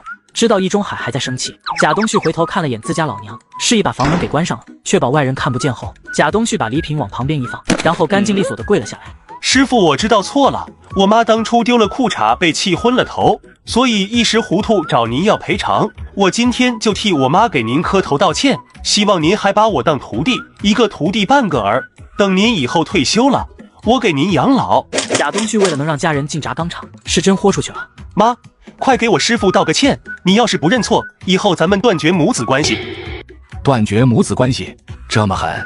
看来贾东旭也是真的认识到错误，非常诚恳，真的有些感动了。贾张氏听闻嘴角一抽，虽然这句话是在家编排好做戏给易中海看的，但听到这句话的时候还是忍不住生气。但为了能顺利进轧钢厂，贾张氏还是压下心中的不满。老易，当初是我糊涂了，现在我给你道歉，等我家有钱了，那100块钱再还给你，你别跟我一般见识。妈，你也给师傅磕一个。啥？我也得磕？贾张氏狠狠扫了贾东旭一眼。排练的时候你也没说磕头呀，这又是闹哪出？你这不是让我脸面扫尽吗？要是知道磕头，打喜我也不来。前段时间被何雨柱兄妹弄得我在院里抬不起头，笑得最大声还属这个贾张氏。要是他今天能给我磕头，那我也能勉强接受他们的道歉了。贾东旭迟迟未见贾张氏行动，于是想上前拉他一把。我已经和易中海道歉了，凭什么还要磕头？你这个逆子，胳膊肘往外拐。妈，你也为我和你未来的大孙子想一想啊！就快拿住易中海了，不能在这时候出一丝一毫问题，不然所有的计划都泡汤了。易中海看看贾东旭，又看看贾张氏。磕头就免了。我师傅，您大人不计小人过，我妈之前冒犯您，请您原谅她吧。痛死我了，痛死我了！老易，头我也算磕了，欠我给你道了，你还要我怎样啊？是不是还想要我以身相许啊？这时易中海急了，他赶紧离贾张氏远远的。东旭，你赶紧拉你妈起来，不然别人以为我对她怎样了。师傅，那你可以原谅我们吗？你还是我徒弟，要是平时工作或生活中有什么困难，我尽量会给你帮助的。贾东旭听后，激动的又给易中海磕了几个。老易，那既然这样了，我们家现在揭不开锅，刚刚带来的这些东西，是不是？妈，你先回家去，我和我师傅还有一些话要聊聊。你这个逆子，谁给奶喝，谁就是妈。贾张氏没拿回礼品，心里还是有点不开心的，但想到今后有易中海这个靠山，他心情瞬间又好了。儿子带着老妈前去讨好刚得罪的邻居大爷，只因大爷是厂里8级钳工，在厂里有一定的分量，他想让大爷帮忙推荐家属进厂工作，最后得到大爷的原谅，儿子却把老妈赶走，再和大爷进行商议。师傅，咱们厂招工的事情你应该知道吧？领导已经通知我们了，过几天要和老大哥那边的工程师接触，所以扩建轧钢厂的事是绑上钉钉的。师傅，招工这事，你觉得能不能把我媳妇还有我妈整进去？他们俩是职工家属，按理说应该优先招用吧？你妈就别想了，咱们厂肯定不要她。至于你媳妇凤红，她不是怀孕了吗？这厂里哪敢要？那厂里扩建也不是1、2天就能建好的，妥妥干干的1年才能建好。到时候凤红已经生完孩子了。师傅，你也知道我家条件困难，要是凤红能进轧钢厂，那我们家就是双职工家庭了，以后也更有能力孝敬您。易中海被这番话给说动了，然后随口问了句：凤红上过学吗？厂里招工条件必须是小学文化，最差也得念过2年书，得确保认字才行。凤红不认识几个字，师傅你还有其他的方法吗？只要是进车间的技术工都有学历要求，除非技术过硬才可以破格招进去。易中海想了想，但后勤不用。我听说咱们厂要扩建2个食堂，可咱们食堂没熟人呀。师傅，何宇柱就是食堂的呀，他现在可是食堂的副主任，肯定能安排人进厂。但我们家和何宇柱关系不好，求他帮忙肯定没戏。送礼的话，我们家也没钱。你们家去肯定没戏，不过咱们可以把院里的人都喊上，说不定何宇柱能松口。说完，易中海笑了笑。这件事如果操作得当，他这个易大爷说不定还能落一个为全院谋福利、替大家解决工作的好名声，自己的声望能恢复到当初那个高度，简直是一箭双雕。一会功夫，易中海让贾东旭找来2大爷刘海中，很快他们3人就来到何宇柱的门口。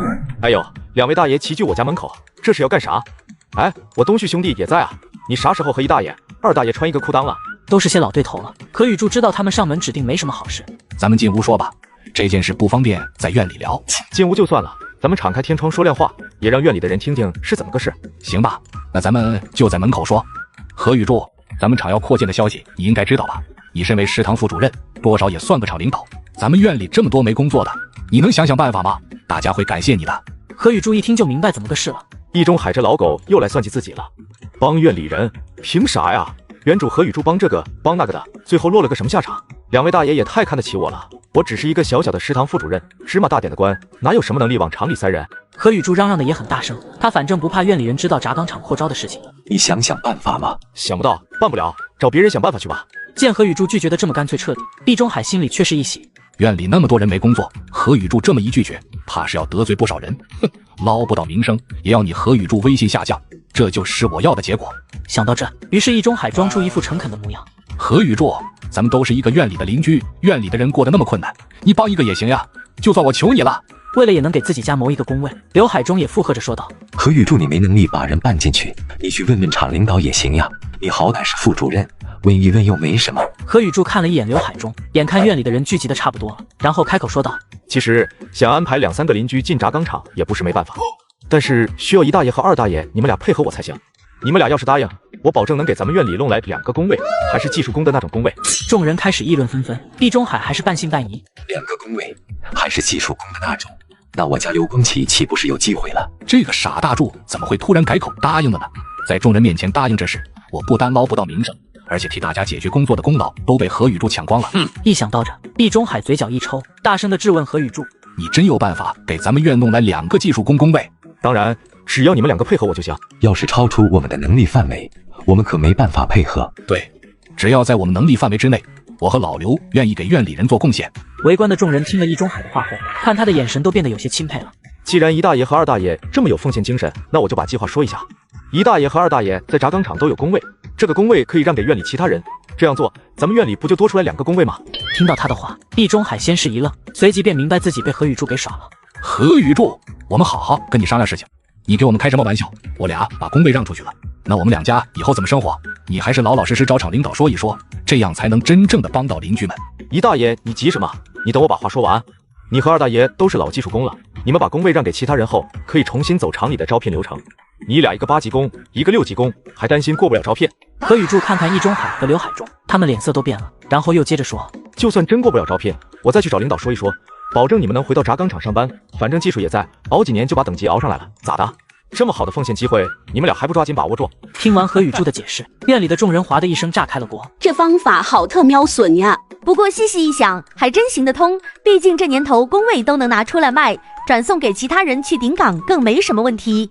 只是1大爷和2大爷能答应吗？易中海和刘海中面面相觑，没想到何宇柱反将了他们一军。何宇柱，你这不是胡闹吗？不行，这个方法我不同意。何宇柱，还是你去找领导想想办法吧。你和厂长关系不是挺好的吗？你去走动走动，肯定能找到其他好法子。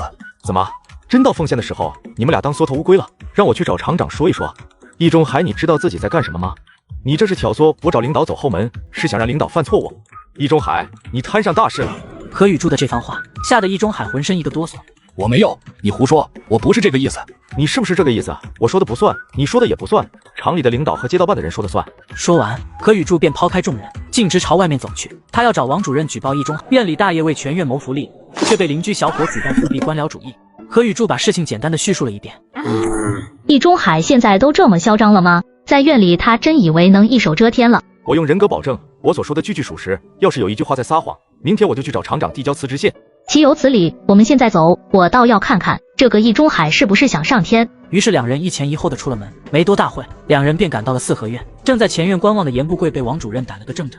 严不贵，王主任，这事跟我没关系，我可没有参与。王主任这才觉得自己喊得有点大声了，缓了一下。我知道，你现在把院里的人都喊出来，每家每户必须出一个人，尤其是易中海必须来。好嘞，我马上就去。一眨眼功夫，院里的人都到齐了，扫了一圈在场的众人。王主任把目光落在易中海的身上。易中海，出列！你现在当着我的面，当着全院人的面，把你对何雨柱说的话再重复一遍。被点名的易中海长叹了一口气，知道躲不过去，便从人群里走了出来。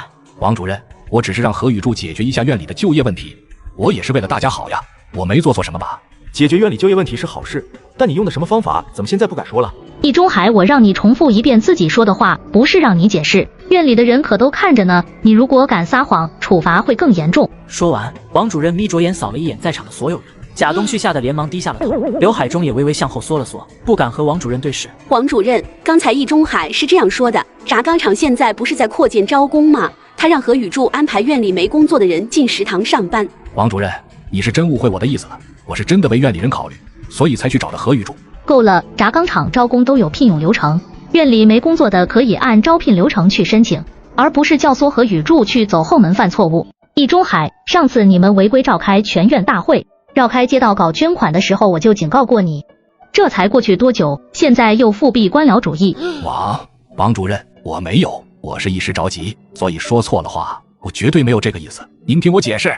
好了，你不用解释了，从明天开始，院里面没有正式工作的都可以来街道办事处打申请，符合条件的我们会写介绍信。众人听了王主任的话后都纷纷点头。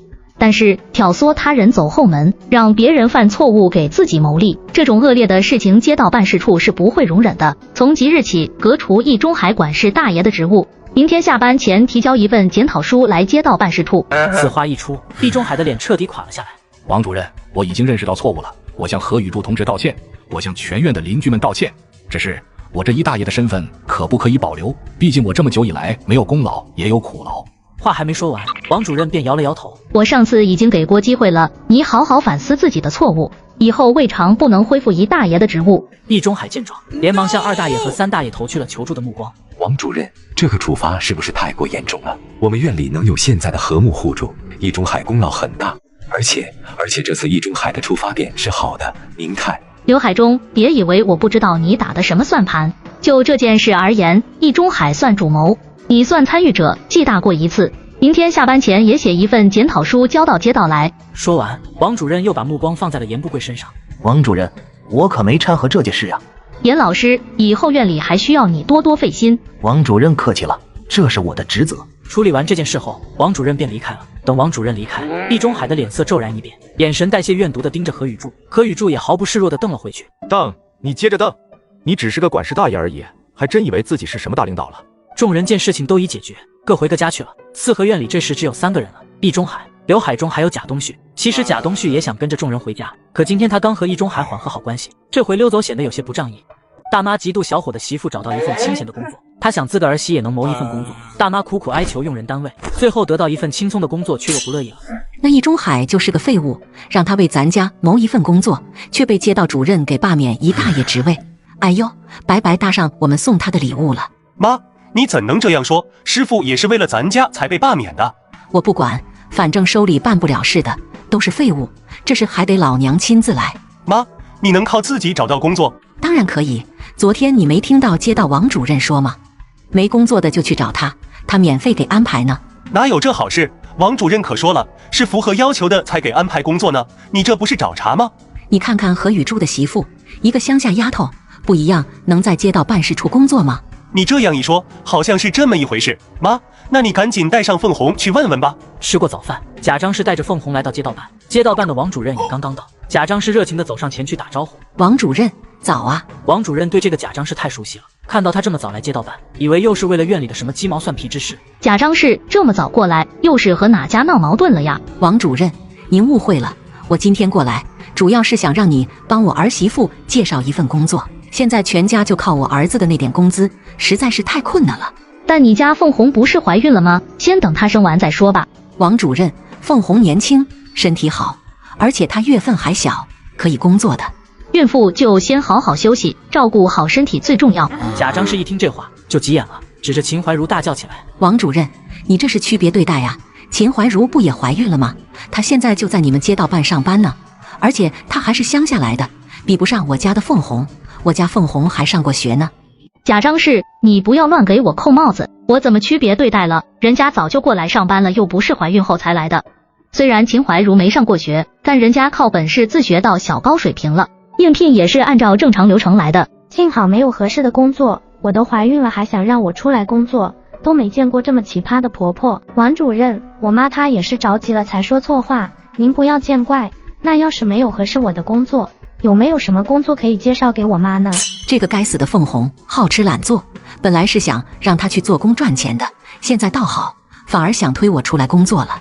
王主任看了一眼贾张氏，想了一下，现在确实有一份工作缺人，工作时间不长，工资1个月有15元。还没等贾张氏开口，凤红就急忙的答应了。谢谢王主任，你太好人了，1个月15块钱，加上东旭每个月的工资，那1个月足够家里用了。如果省着点，每个月存个几块钱是不成问题的。等自己孩子出生，家里也有钱养孩子。是做什么的？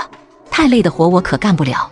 每天早晨和晚上一天就跑2趟，每月15块钱。你现在年龄也不大，完全能胜任。那倒也不错呀，这活我领了。那太好了，我还为这事找不到人而烦心呢。那这份工作具体是做什么的？去公厕拉粪车，到去化粪池。什么？王主任，你让我去公厕拉粪车？王主任闻言皱了皱眉。你不是说家里很困难吗？再说了，你比老李头年轻多了，他能干，你怎么就不能干了？可是拉大粪多脏啊，我这么好面的人怎么能去？贾张氏，你什么意思？你自己都说家里非常困难了，现在街道给你安排个工作，你还嫌弃上了？这哪是人干的活呀？而且秦怀茹也在街道办里上班，要是她知道后告诉全院的人，那我岂不是丢尽我老贾家的脸面了？王主任不耐烦地看了贾张氏一眼。劳动最光荣，有什么好取笑的？你之前在大院里做的那些事情不是更丢人吗？现在要你去工作，就说丢人，你简直是不可理喻。这活你干不干？你要是不干，那就说明你们家不困难，以后禁止院里的人给你家捐款捐物品。凤红看到王主任发火了，赶紧答应下来。王主任，这活就留给我妈吧，她一定能胜任的，我来和她说说。凤红，妈，你就算不为了这个家，你也得我肚子里的孩子考虑吧，这可是你亲孙子呀，你要是工作了，我们家就多一份收入，那就可以养你的亲孙子了啊。贾张氏原本还很生气，但听到可以赚钱给亲孙子花，他也就气消了。王主任，这活我干，但我能提个要求吗？什么要求？我想让秦怀茹替我保密，我不想院里的人知道我的工作是去公厕里拉粪车。王主任无奈地看了看他，然后把秦怀茹喊过来。秦怀茹，你先过来一下。主任，有什么事吗？我打算让贾张氏接替老李头的工作，以后就由他负责我们街道公厕的粪车了。但他好面子，希望你能替他保密。秦怀茹还没开口，贾张氏就出声了。秦怀茹，你是不是心里在笑话我？我告诉你，如果不是为了我的大孙子，我也不可能去干这份活。贾张氏，你想多了。我在农村种地时，天天都是挑大粪浇菜，这有什么好笑的？我可以向你保证，但你要知道这是公厕，院里的人有可能会碰见你的。贾张氏一想到会遇到熟人，脸色就变得特别难看。这时凤红开口了。妈，我想到一个好办法，你早上趁那些人还没起床就去，然后晚上等大家睡着了再去，这样不就好了吗？贾张氏听后觉得这个方法行得通。就这样，贾张氏拉粪车的事情便敲定了下来。在四合院里，有一户人家准备搬走，这引起了院内所有人的兴趣，大家都希望能买下这所空出来的房子。作为院子的管事刘海中自认为凭借自己的职位优势，能够顺利的将房子拿下。然而出乎他意料的是，第二天却发现房子已经被其他人占据，后院聚了不少看热闹的人。王婶正指挥着2个人在搬东西。王婶这是要搬家了吗？听说王婶要搬到乡下投靠侄子去了。那这间房子怎么处理？这我也不清楚了，王婶也没说。现在城里的房子很紧张，单单这个四合院里就有2代人挤在一个屋里的情况，别人起码会委婉一点，但贾张氏是一点脸也不要，开口就问明天自己能不能搬过来住。现在凤红已经怀孕了，等生了孩子，总不能3代人都挤在一间房子里吧？一会的功夫，贾张氏回到家便召开了一场家庭会议。东旭，打听的怎么样了？王大姐他们是不是真的搬乡下去了？以后都不回来了吧？我找谁打听去？院里的人知道的都和咱们差不多。这王婶也真是的，说搬家就搬家，也不给咱们家说一声。我刚才从后院的许大茂那里打听到，王婶去乡下以后就不回来了。许大茂，自家媳妇什么时候和许大茂这么亲近了？我都没从许大茂那里打听到东西，凤红却问出来了。不回来就好，等过几天我就去街道办事处问一下，如果这房子在街道下面，咱们就打个申请，当你们两口子的新房。妈，怎么不是你搬过去？那间房子比咱们家小多了，我和凤红2个人住多挤，而且以后有了孩子也不方便。啥？让我去后院？我不答应，我在中院住了这么久，都习惯了，换到后院我肯定睡不着。这房子还没到手，2人就先吵起来了。妈，咱们院应该有不少人惦记这个房子吧？我刚才听许大茂说，后院的2大爷对房子也挺上心的。刘海中家里孩子也不少，住房情况比贾家还紧张。刘海中，他敢？真要是对上了，我在他家门口荡秋千。另一边，后院2大爷家里，何宇柱那小子都说了什么？何宇柱说，王大姐他们一家搬走后就不再回来了，而且他还说自己对后院那间房子没什么兴趣。刘海中闻言满意的点了点头。如果何宇柱没撒谎的话，后院王大姐这间房已经是他的囊中之物了。毕竟他身为后院的管事大爷，其他人是抢不过他的。既然如此，这间房就给光启当婚房吧，结了婚也不方便和我们住一起了。刘光启听到把房子留给他，心里不由得有些燥热，可下一句话就如同给他浇了一盆冷水。单独给你一间房结婚，这个租房的费用就得你自己来承担了。行，没问题，直接从我工资里面扣就行。刘光启每个月工资都上交给了刘海中，自己只有一些吃饭和零花的钱。不，我的意思是，你以后的零花钱用来付房租。啥？那我平时花啥？我这么大人了，身上总不能没钱吧？你可以从我这借，等结了婚再还我。有这样坑儿子的爹吗？借钱可以，但你不能管我要利息。很快就到了第2天傍晚时分，贾张是在门口溜达，突然发现后院围了不少人。他好奇地走到后院，发现后院王家的门被人打开了。咋回事？街道的人来收房子了？不是街道的人，是有人要搬进去住了。什么玩意？有人要搬进去了？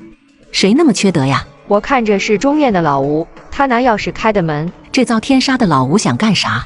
他们家又不是没地方住，凭啥占我家房子啊？我大孙子马上就要出生了，以后住哪呀？什么叫你家房子？你一个中院的，还想抢我们后院的房子？给我滚一边去！刘海中，你什么意思？要和我们孤儿寡母的抢房子？你都孤儿寡母了，还要这么多房子干嘛？而且这房子是我们后院的，要分也是我们后院分。明明是我看上的。你看上有个屁用？我还看上你家房子了呢，也不撒泡尿照照自己。院里的人都知道你们贾家连饭都要吃不起了，还想着抢房子，丢不丢人？这你一句我一句的，差点就给干上了。就在这时，何宇柱走了过来。你2个加起来都快100岁的人了，在院里吵吵闹闹的，丢不丢人？关你什么事？滚一边去！何宇柱，你别掺和这事，这房子是我的。你们真别说，这事的确和我有关。你这话是什么个意思？怎么和你有关？不瞒你们说，是我让老吴从中院搬过来后院的，因为我已经把老吴的房子给买下来了。什么？你忽悠谁呢？王婶昨天才搬的家，你今天就说给买下了？我骗你们干什么？说完，何宇柱从口袋里掏出房产证和老吴的搬迁证出来。刘海中、贾张是看到后又失望又生气，可无奈人家是合情合理的。小伙刚结婚2个多月，却听到医生说他的妻子已经怀孕3个月了，这让他百思不得其解。于是小伙向他的师傅求教，师傅打趣地说，等到他们迎来第2个孩子时，自然就会明白了。突然何宇柱家一阵急促的敲门声响起来。何宇柱，你快点出来救人，快点！贾东旭，你是不是找死啊？大半夜的这样敲门，信不信我送你去见亲爹？刚才喊你，你不开门，我才这样敲的。人命关天，人命关天，你知不知道？好了，都别吵了，这都啥时候了，还有功夫吵架？凤红晚上突然肚子疼，一开灯发现见红了。何宇柱，你有自行车，而且身体好，快带着凤红去医院，我和东旭跟着你后面。让我送凤红去医院？先不说合适不合适，万一路上出了事情，这责任谁来承担？这一中还可真够精明的，这都什么时候了，还想着算计我？自行车要是在这，你们谁想送谁送，反正别找我。何宇柱，你什么意思？你和贾家虽然有点矛盾，可这是人命关天的事情，你竟然不帮忙？一中海，你神经病吧？我不是把自行车借你了吗？你没完没了是吧？车子就在门外，你们爱用不用，要么继续在我家门口嚷嚷，真是一群智障，自己媳妇自己不去送，喊别的男人送，还有功夫拉着一中海来算计我。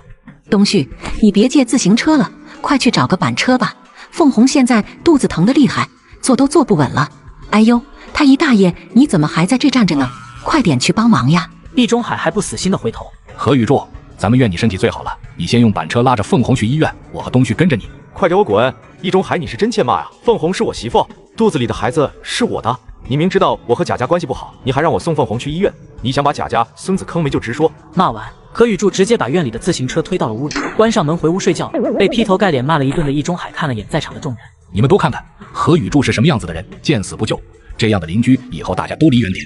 说完便看向一旁的刘海中，刘海中心领神会，立马附和着，就是这样的人就是自私，人命关天的事情也见死不救。附和完，易中海立马安排贾东旭去车棚里推板车，然后又看向贾张氏，贾张氏，你快回家拿钱报被子。哎呦，姨大爷，我们家没钱了，连饭都要吃不起了，哪还有钱去医院了？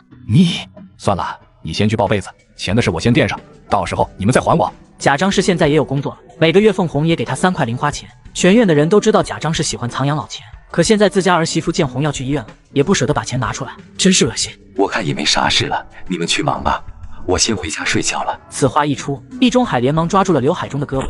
老刘，你可不能走，我现在不是院里的管事大爷了，现在院里人有困难了，你身为二大爷该不该帮忙？要不是当初刘海中要攻位，他才不愿意和贾东旭合作。而何雨柱的抖勺莫名其妙的让他们仨来到一个阵营了。虽然表面上没啥问题，可刘海中还是打心底排斥贾家。我能帮啥忙呀？医院那么远，贾东旭能拉多远板车？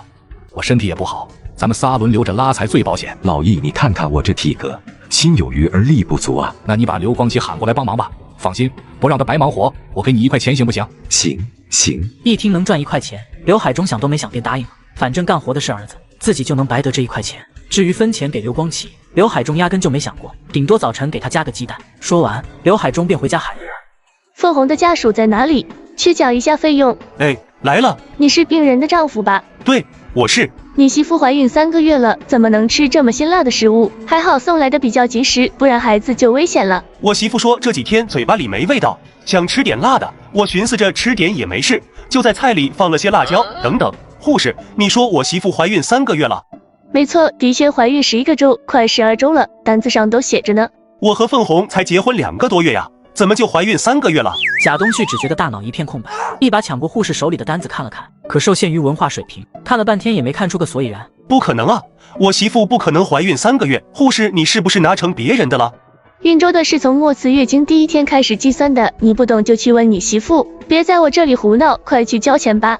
东旭，你怎么了？孩子没了？师傅，你知不知道孕周的是从末次月经第1天开始计算的？什么孕周？什么末次第1天？易中海听的是云里雾里，可当着徒弟的面，易中海还是认真的点了点头。那护士说我媳妇怀孕快12周了，但是要从末次月经第1天开始计算，12周不就是3个月吗？凤红怎么可能怀孕3个月？易中海也是百思不得其解，可刚才他都已经承认自己懂这些了，总不能自己打自己的脸。没错，东旭，你想啥呢？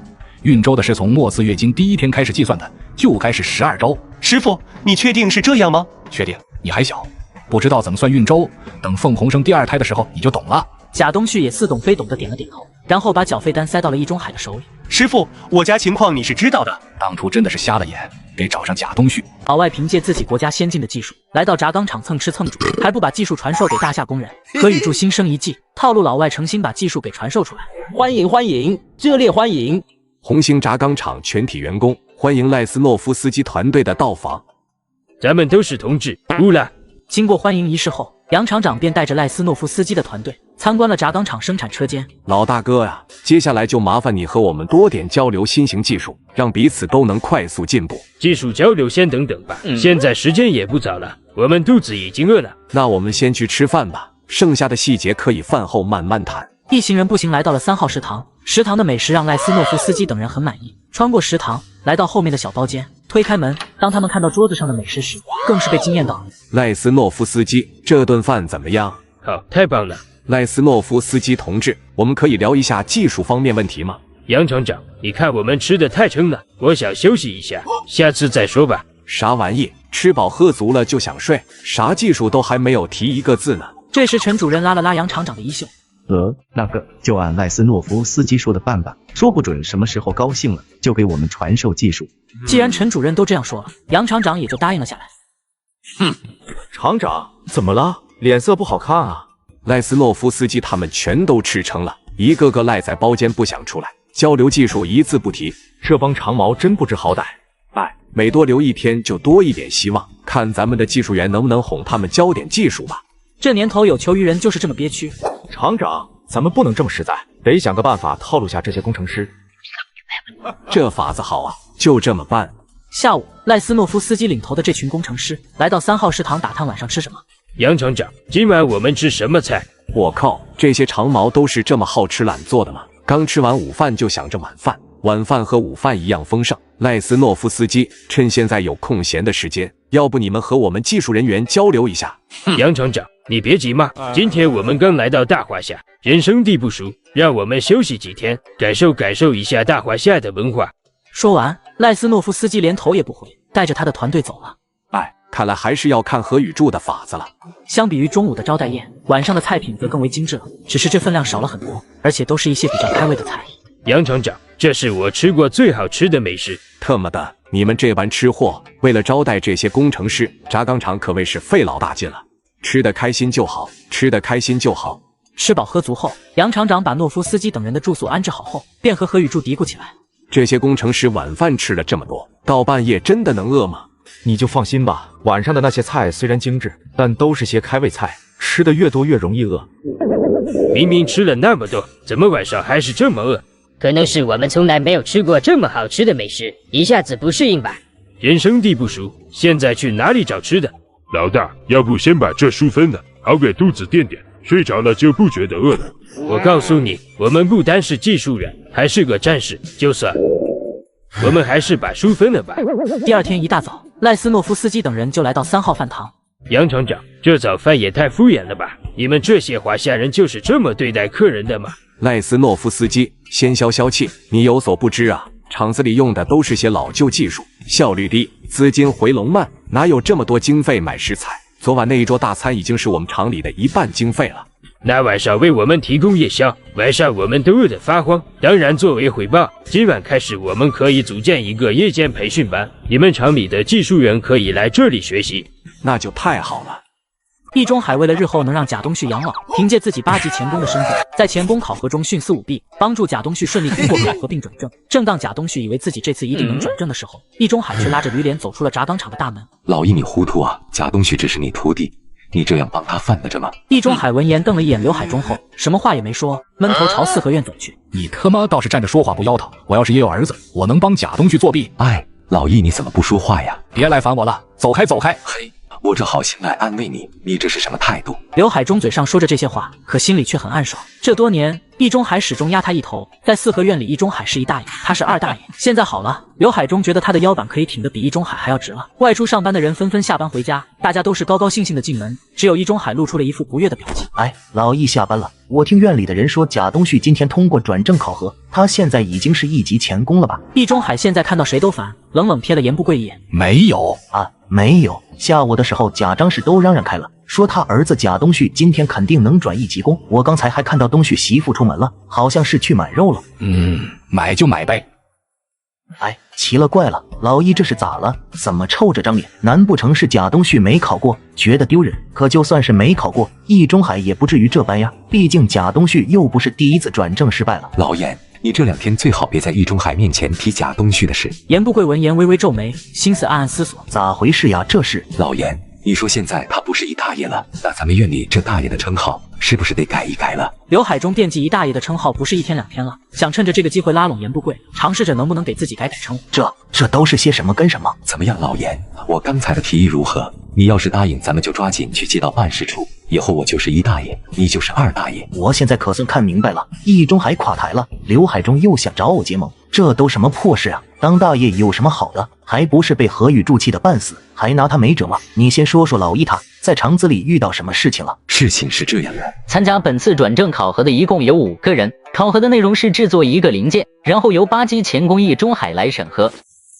一会功夫，考核时间到了，易中海巡视1周，便宣布转正名单：吴爱国、杨玉坤、贾东旭，你们3个通过了转正考核，正式成为1名1级钳工。话音刚落，另外2个没有考核通过的，一人垂头丧气的离开了。易工名单不会搞错了吧？王跃进有些难以置信，毕竟他进轧钢厂有半年了，水平虽然不是5人里面最高的，但也比贾东旭强啊。名单怎么能出错呢？这次考核没通过，下次好好努力，肯定可以转正的。说完，易中海便拿着名单离开了。王跃进看着易中海和贾东旭一起离开的背影，脑袋嗡嗡作响。孙主任，我实名举报易中海，他在转正考核中滥用私权。实名举报易中海，要是举报事情并不属实，实名举报的人得接受惩罚，你确定吗？孙主任，您知道贾东旭吧？他是易中海的徒弟吧？听说转正考核考了3次都没通过。没错，就是他。我现在怀疑易中海把我的转正名额给了他徒弟贾东旭，请孙主任给我做主。下午5点多，孙副主任按照以往的习惯来车间里巡查。咱们轧钢厂之所以能发展这么快，是因为一切待遇都靠自己的真本事，任何搞特殊化的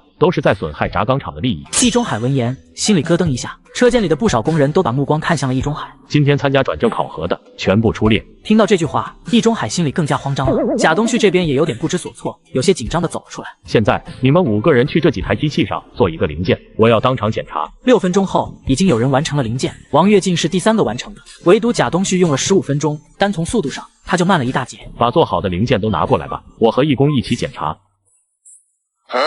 贾东旭，这就是你花10几分钟做出来的。易工，你再来检查一番，看看谁达到转正标准了。吴爱国、杨玉坤、王跃进3人符合转正标准。易工，你也觉得他们3个符合转正标准，但为何转正名单上会有贾东旭的名字？哎，这事情就是这样了。后来易中海被降2级，贾东旭扣半月工资，罚扫厕所1个月。就在这时，便传来了易中海暴躁发怒的声音：炖白菜，炖白菜，天天炖白菜，我都说了换个菜，你听不懂人话是吧？严不贵和刘海中同时一愣，然后连忙朝中院跑去。院里的其他人听到动静也纷纷跑出来看热闹。哎呦呦，老易你这是干什么？狄大妈坐在地上委屈的嗷哭。易中海，你还批评了？你拿我撒什么脾气？我每天在家洗衣做饭的容易吗？你想过过？不想过咱们明天就去离婚。你们该干嘛干嘛去，看什么看，都给我回家去。站在门口看热闹的贾张氏也不屑地撇了撇嘴。易中海，我儿东旭怎么还没回来？你们平时不是一起回来的吗？他还在轧钢厂加班，晚会就回来了。易中海不想跟贾张氏多解释什么，头也不回地朝家走去。呸！瞧把你能耐的，让我家东旭加班，也不知道这个师傅怎么当。别家的男人去澡堂洗澡，老婆会说老公很爱干净。贾东旭去澡堂洗澡，不单全家说他越洗越不干净，就连院子里的人都对他指指点点，说他品行不端正。秦怀茹看了后，也开始担心何雨柱哪天和贾东旭一样，所以他暗自下决心，以后要勤加练习体面之法，让何雨柱没有多余的精力想别的。大茂，刚才玩的还满意吧？满意，满意。你怎么知道这么个好地方呢？咱们厂不少人都来过这里，不过这事你可别说出去哈。放心，我肯定不往外说。那个，明天下公社的事情，放心吧，明天一早我就跟你出发。得嘞，那咱们就在这分开吧，各回各家。狗皮帽男人是轧钢厂采购科的一名采购员，他尝试着和许大茂打好关系，以后采购的时候让许大茂跟着他去公社放电影。啧，这小云可真会伺候人呀，尤其是那樱桃。许大茂，你干嘛去了？许大茂回头看去，发现是贾东旭，手里还拿了半截肥皂。这家伙大晚上的不回家，揣着半截肥皂干什么？我跟朋友来这里溜达，你这是去洗澡？没错，我正准备去澡堂洗一洗。你怎么从这里面出来了？你朋友住里面？贾东旭回头朝胡同里看了一眼，总觉得这个地方不太对劲。没错，我朋友就住里面。走，咱们边走边说。都这个点了，你还没吃饭吧？没吃饭？咋的？你要请我吃饭啊？那你先去洗个澡，等洗完咱们找地方喝点，喝美了哥们带你去个好地方。许大茂脸上很热情，但心里却不屑地通了声。为了堵住贾东旭的嘴，今晚算是下大成本了。晚上快10点的时候，何雨柱才骑着自行车缓缓地回到四合院。何雨柱，你看到我家东旭了没？不是，贾张是你神经病啊！这都晚上10点了，还不去睡觉，在院子里冷不丁的吓人。好端端的，你骂什么人啊？我问你看到东旭了没？都这么晚了，他怎么还没下班？贾东旭去哪了？你去问易中海啊，他们父子俩整天腻在一起。见贾张是罕见的没有跟他吵架，何雨柱有些意外的挑了挑眉，推着自行车回家了。妈，你还没找到东旭吗？我上哪找去？这么晚了，我哪里知道他去哪了？这老太婆不会是在院子里等了会，还没出门找人吧？要不咱们还是去找大爷们帮忙吧，尤其是2大爷和3大爷，他们家男人多，晚上出去找人方便。好不容易找了个没那么多心眼的丈夫，凤红还是挺愿意过下去的。行，那你去找刘海中，我去找易中海和严不贵。刘海中被凤红的几句话就给恭维得很舒服，便同意找人了。另一边，贾张氏从易中海家里出来后，便敲响了严不贵家的门。贾张氏，半夜不睡觉，你干嘛呢？我儿东旭找不到了，这都10点多了，他还没有回来。贾东旭这么大人了，还能丢了不成？我这都睡下了。严不贵，你啥意思？你身为院里的3大爷，竟然不帮忙？我贾东旭要是出了什么意外，你担得起责任吗？贾东旭出什么事跟我有啥关系？你去找了没？凤红去找了没？得亏你还是老师呢，你怎么一点道德都没有？贾东旭好歹也是你看着长大的，你还是个人吗？贾张氏的嘴像机关枪一样哒哒哒，唾沫星子直接喷了严部队一脸。行了行了，我去还不行吗？此时的何雨柱听到院外的动静渐渐变小，便和秦怀茹渐渐进入了梦乡。第二天一大早，严解放就来到何雨柱的家门。解放，咋了？哦，那个院里二大爷说要开全院大会，喊我们来通知大家伙，说是要讨论关于贾东旭和许大茂道德败坏的事情。道德败坏？合着昨天院里这么热闹，是逮住贾东旭和许大茂干坏事了？行，我一会就出去。因为易中海已经不是一大爷了，所以刘海中直接坐在了当初易中海的位置。贾东旭和许大茂怎么没来？光启，你去把他们两个喊出来。刘光启闻言麻溜的去敲门了，不一会两人便来到了院子，看着他们脸上的战绩，就知道是他俩媳妇所为。那个，我先简单的讲两句。事情是这样的，我们就是在胡同口遇到了贾东旭和许大茂。二大爷，你是不是闲得没事故意整茬呀？我跟贾东旭只是去澡堂泡澡了，澡堂的人都能给我俩作证，您好端端造谣我们钻胡同干啥？就是说我俩人钻胡同，我还说你去钻胡同了呢。我俩洗个澡你也乱造谣，亏你还是院里的管事大爷呢。去澡堂洗澡，脸上能洗出红印子，身上能洗出女人的香味。许大茂，你摸着自己的良心，敢说自己没去钻胡同吗？什么红印子？我都不知道你在说什么。还有那什么女人味，二大爷你净瞎说，明明是澡堂子里面点的香薰的。贾东旭，你这人可真没良心，是你媳妇大半夜的来敲我家的门，好声好气的让我们出去找你。那是我媳妇不知道我在厂里加班，所以才让你们出门找我的。可就算如此，你也不能说我和许大茂钻胡同啊，你这纯就是污蔑。一旁的何雨柱听完差点没笑出声。看刘海中被气成这样，许大茂和贾东旭八成真的去钻胡同了。许大茂他倒是理解，这家伙本身就是个色胚，可贾东旭不应该啊，这家伙穷的叮当响，哪有闲钱和许大茂钻胡同？刘海中见两人死活不愿意承认，便开始了细节分析。可无论再怎么说，许大茂和贾东旭就是不承认，刘海中没有确凿的证据，也没法奈何他们。现在的何雨柱血气方刚，而自己又怀孕不能做运动了，万一哪天被许大茂给带坏了，也去钻胡同，可咋整？以后要勤加练习吐纳之法。你要练什么呀？没有，我只是说练习怎么更讨你喜欢。这还用得着练习吗？晚上男人回家的途中，刚经过黑灯瞎火的路口，突然一道身影从墙角飞速闪过，他刚想转过身子，身后便传来一道破空风声，黑影迅速的把男人的衣服鞋子都扒了下来，就连裤衩子也不放过，但这裤衩子黑影却不丢掉，直接塞进了兜里，环顾四周确定安全后，便一溜烟的跑开。出事了，出大事了，大家伙快别睡了，咱们院里出大事了。一听是院里出事了，院里的人很快便醒了，一个个穿衣服往外跑。三大爷到底出什么大事了？许大茂疑似酒后乱性，在大街上耍流氓，现在已经被街道办巡街的人发现了，据说场面不堪入目。许大茂在街上耍流氓，场面不堪入目，这消息比搞破鞋还要刺激。我早就说过许大茂不是什么好人，看谁都色眯眯的，之前在厂里还有人举报他骚扰女工。我去，真的假的？骚扰谁了？保卫科的人不管吗？骚扰花姐了，花姐当时就甩了他2个大耳刮子。花姐，你认真的吗？花姐今年都40多岁了。不知道，反正厂里的人都这样传。院里的人议论纷纷，甚至有人开始揭许大茂曾经的黑历史。现在不是说闲话的时候，来几个人跟我去瞧瞧吧，要是事情不严重，就先把人带回来。说完，刘海中便点了几个壮小伙，朝着许大茂出事的地方赶去。老爷你来了，这到底是什么情况呀？好端端的怎么就耍流氓了？情况就是这么的情况，我看到他的时候就已经这样了，裤子和鞋子还在，但裤衩子找不到了。众人顺着手指的方向看去，纷纷一惊。我靠，月下六鸟许大茂！哎呦，许大茂裤子都没了，肯定是耍流氓无疑了。可人呢？许大茂裤衩子呢？他要是耍流氓，肯定有人报警啊。这我哪知道，不过许大茂的家伙是怎么那么小啊？我10岁就那么大了。咦，好像是有点小哈。好了，都少说2句，光启你去把许大茂喊醒，咱们抓紧回院里。这许大茂竟干一些丢人现眼的事，这件事要是处理不好，他们整个4合院都得跟着一起丢人。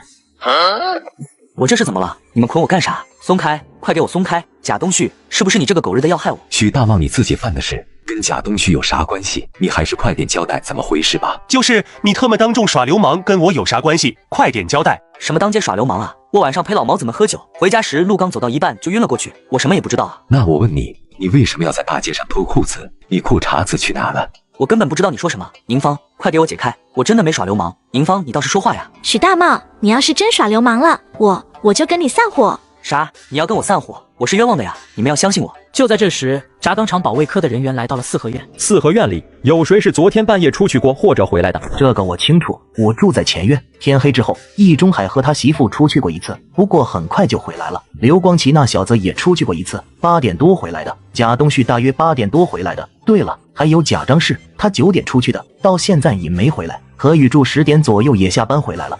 现在就贾张氏还没回来，我怀疑就是这个老钱婆偷袭的我，还把我裤衩给扒走了。只是此话一出，贾东旭直接炸毛了。放你娘的狗屁！许大茂，你再敢胡说，我撕烂你的嘴！呸！就是你妈干的，你妈喜欢扒男人裤衩。好了，住嘴！贾东旭，我问你，你妈现在在哪？我哪知道去哪了？我下班回家的时候，我妈说出去办点事，然后就出门了。派院里的人一起去找找吧，很有可能贾张氏知道点什么。在众人齐心合力的搜索下，很快就把人找到了。此时的贾张氏就窝在一个胡同里。呜，你们终于来了，我不活了，我不活了，老贾，我对不起你。就在他脚边1米多远的地方，有着一个男人的大裤衩。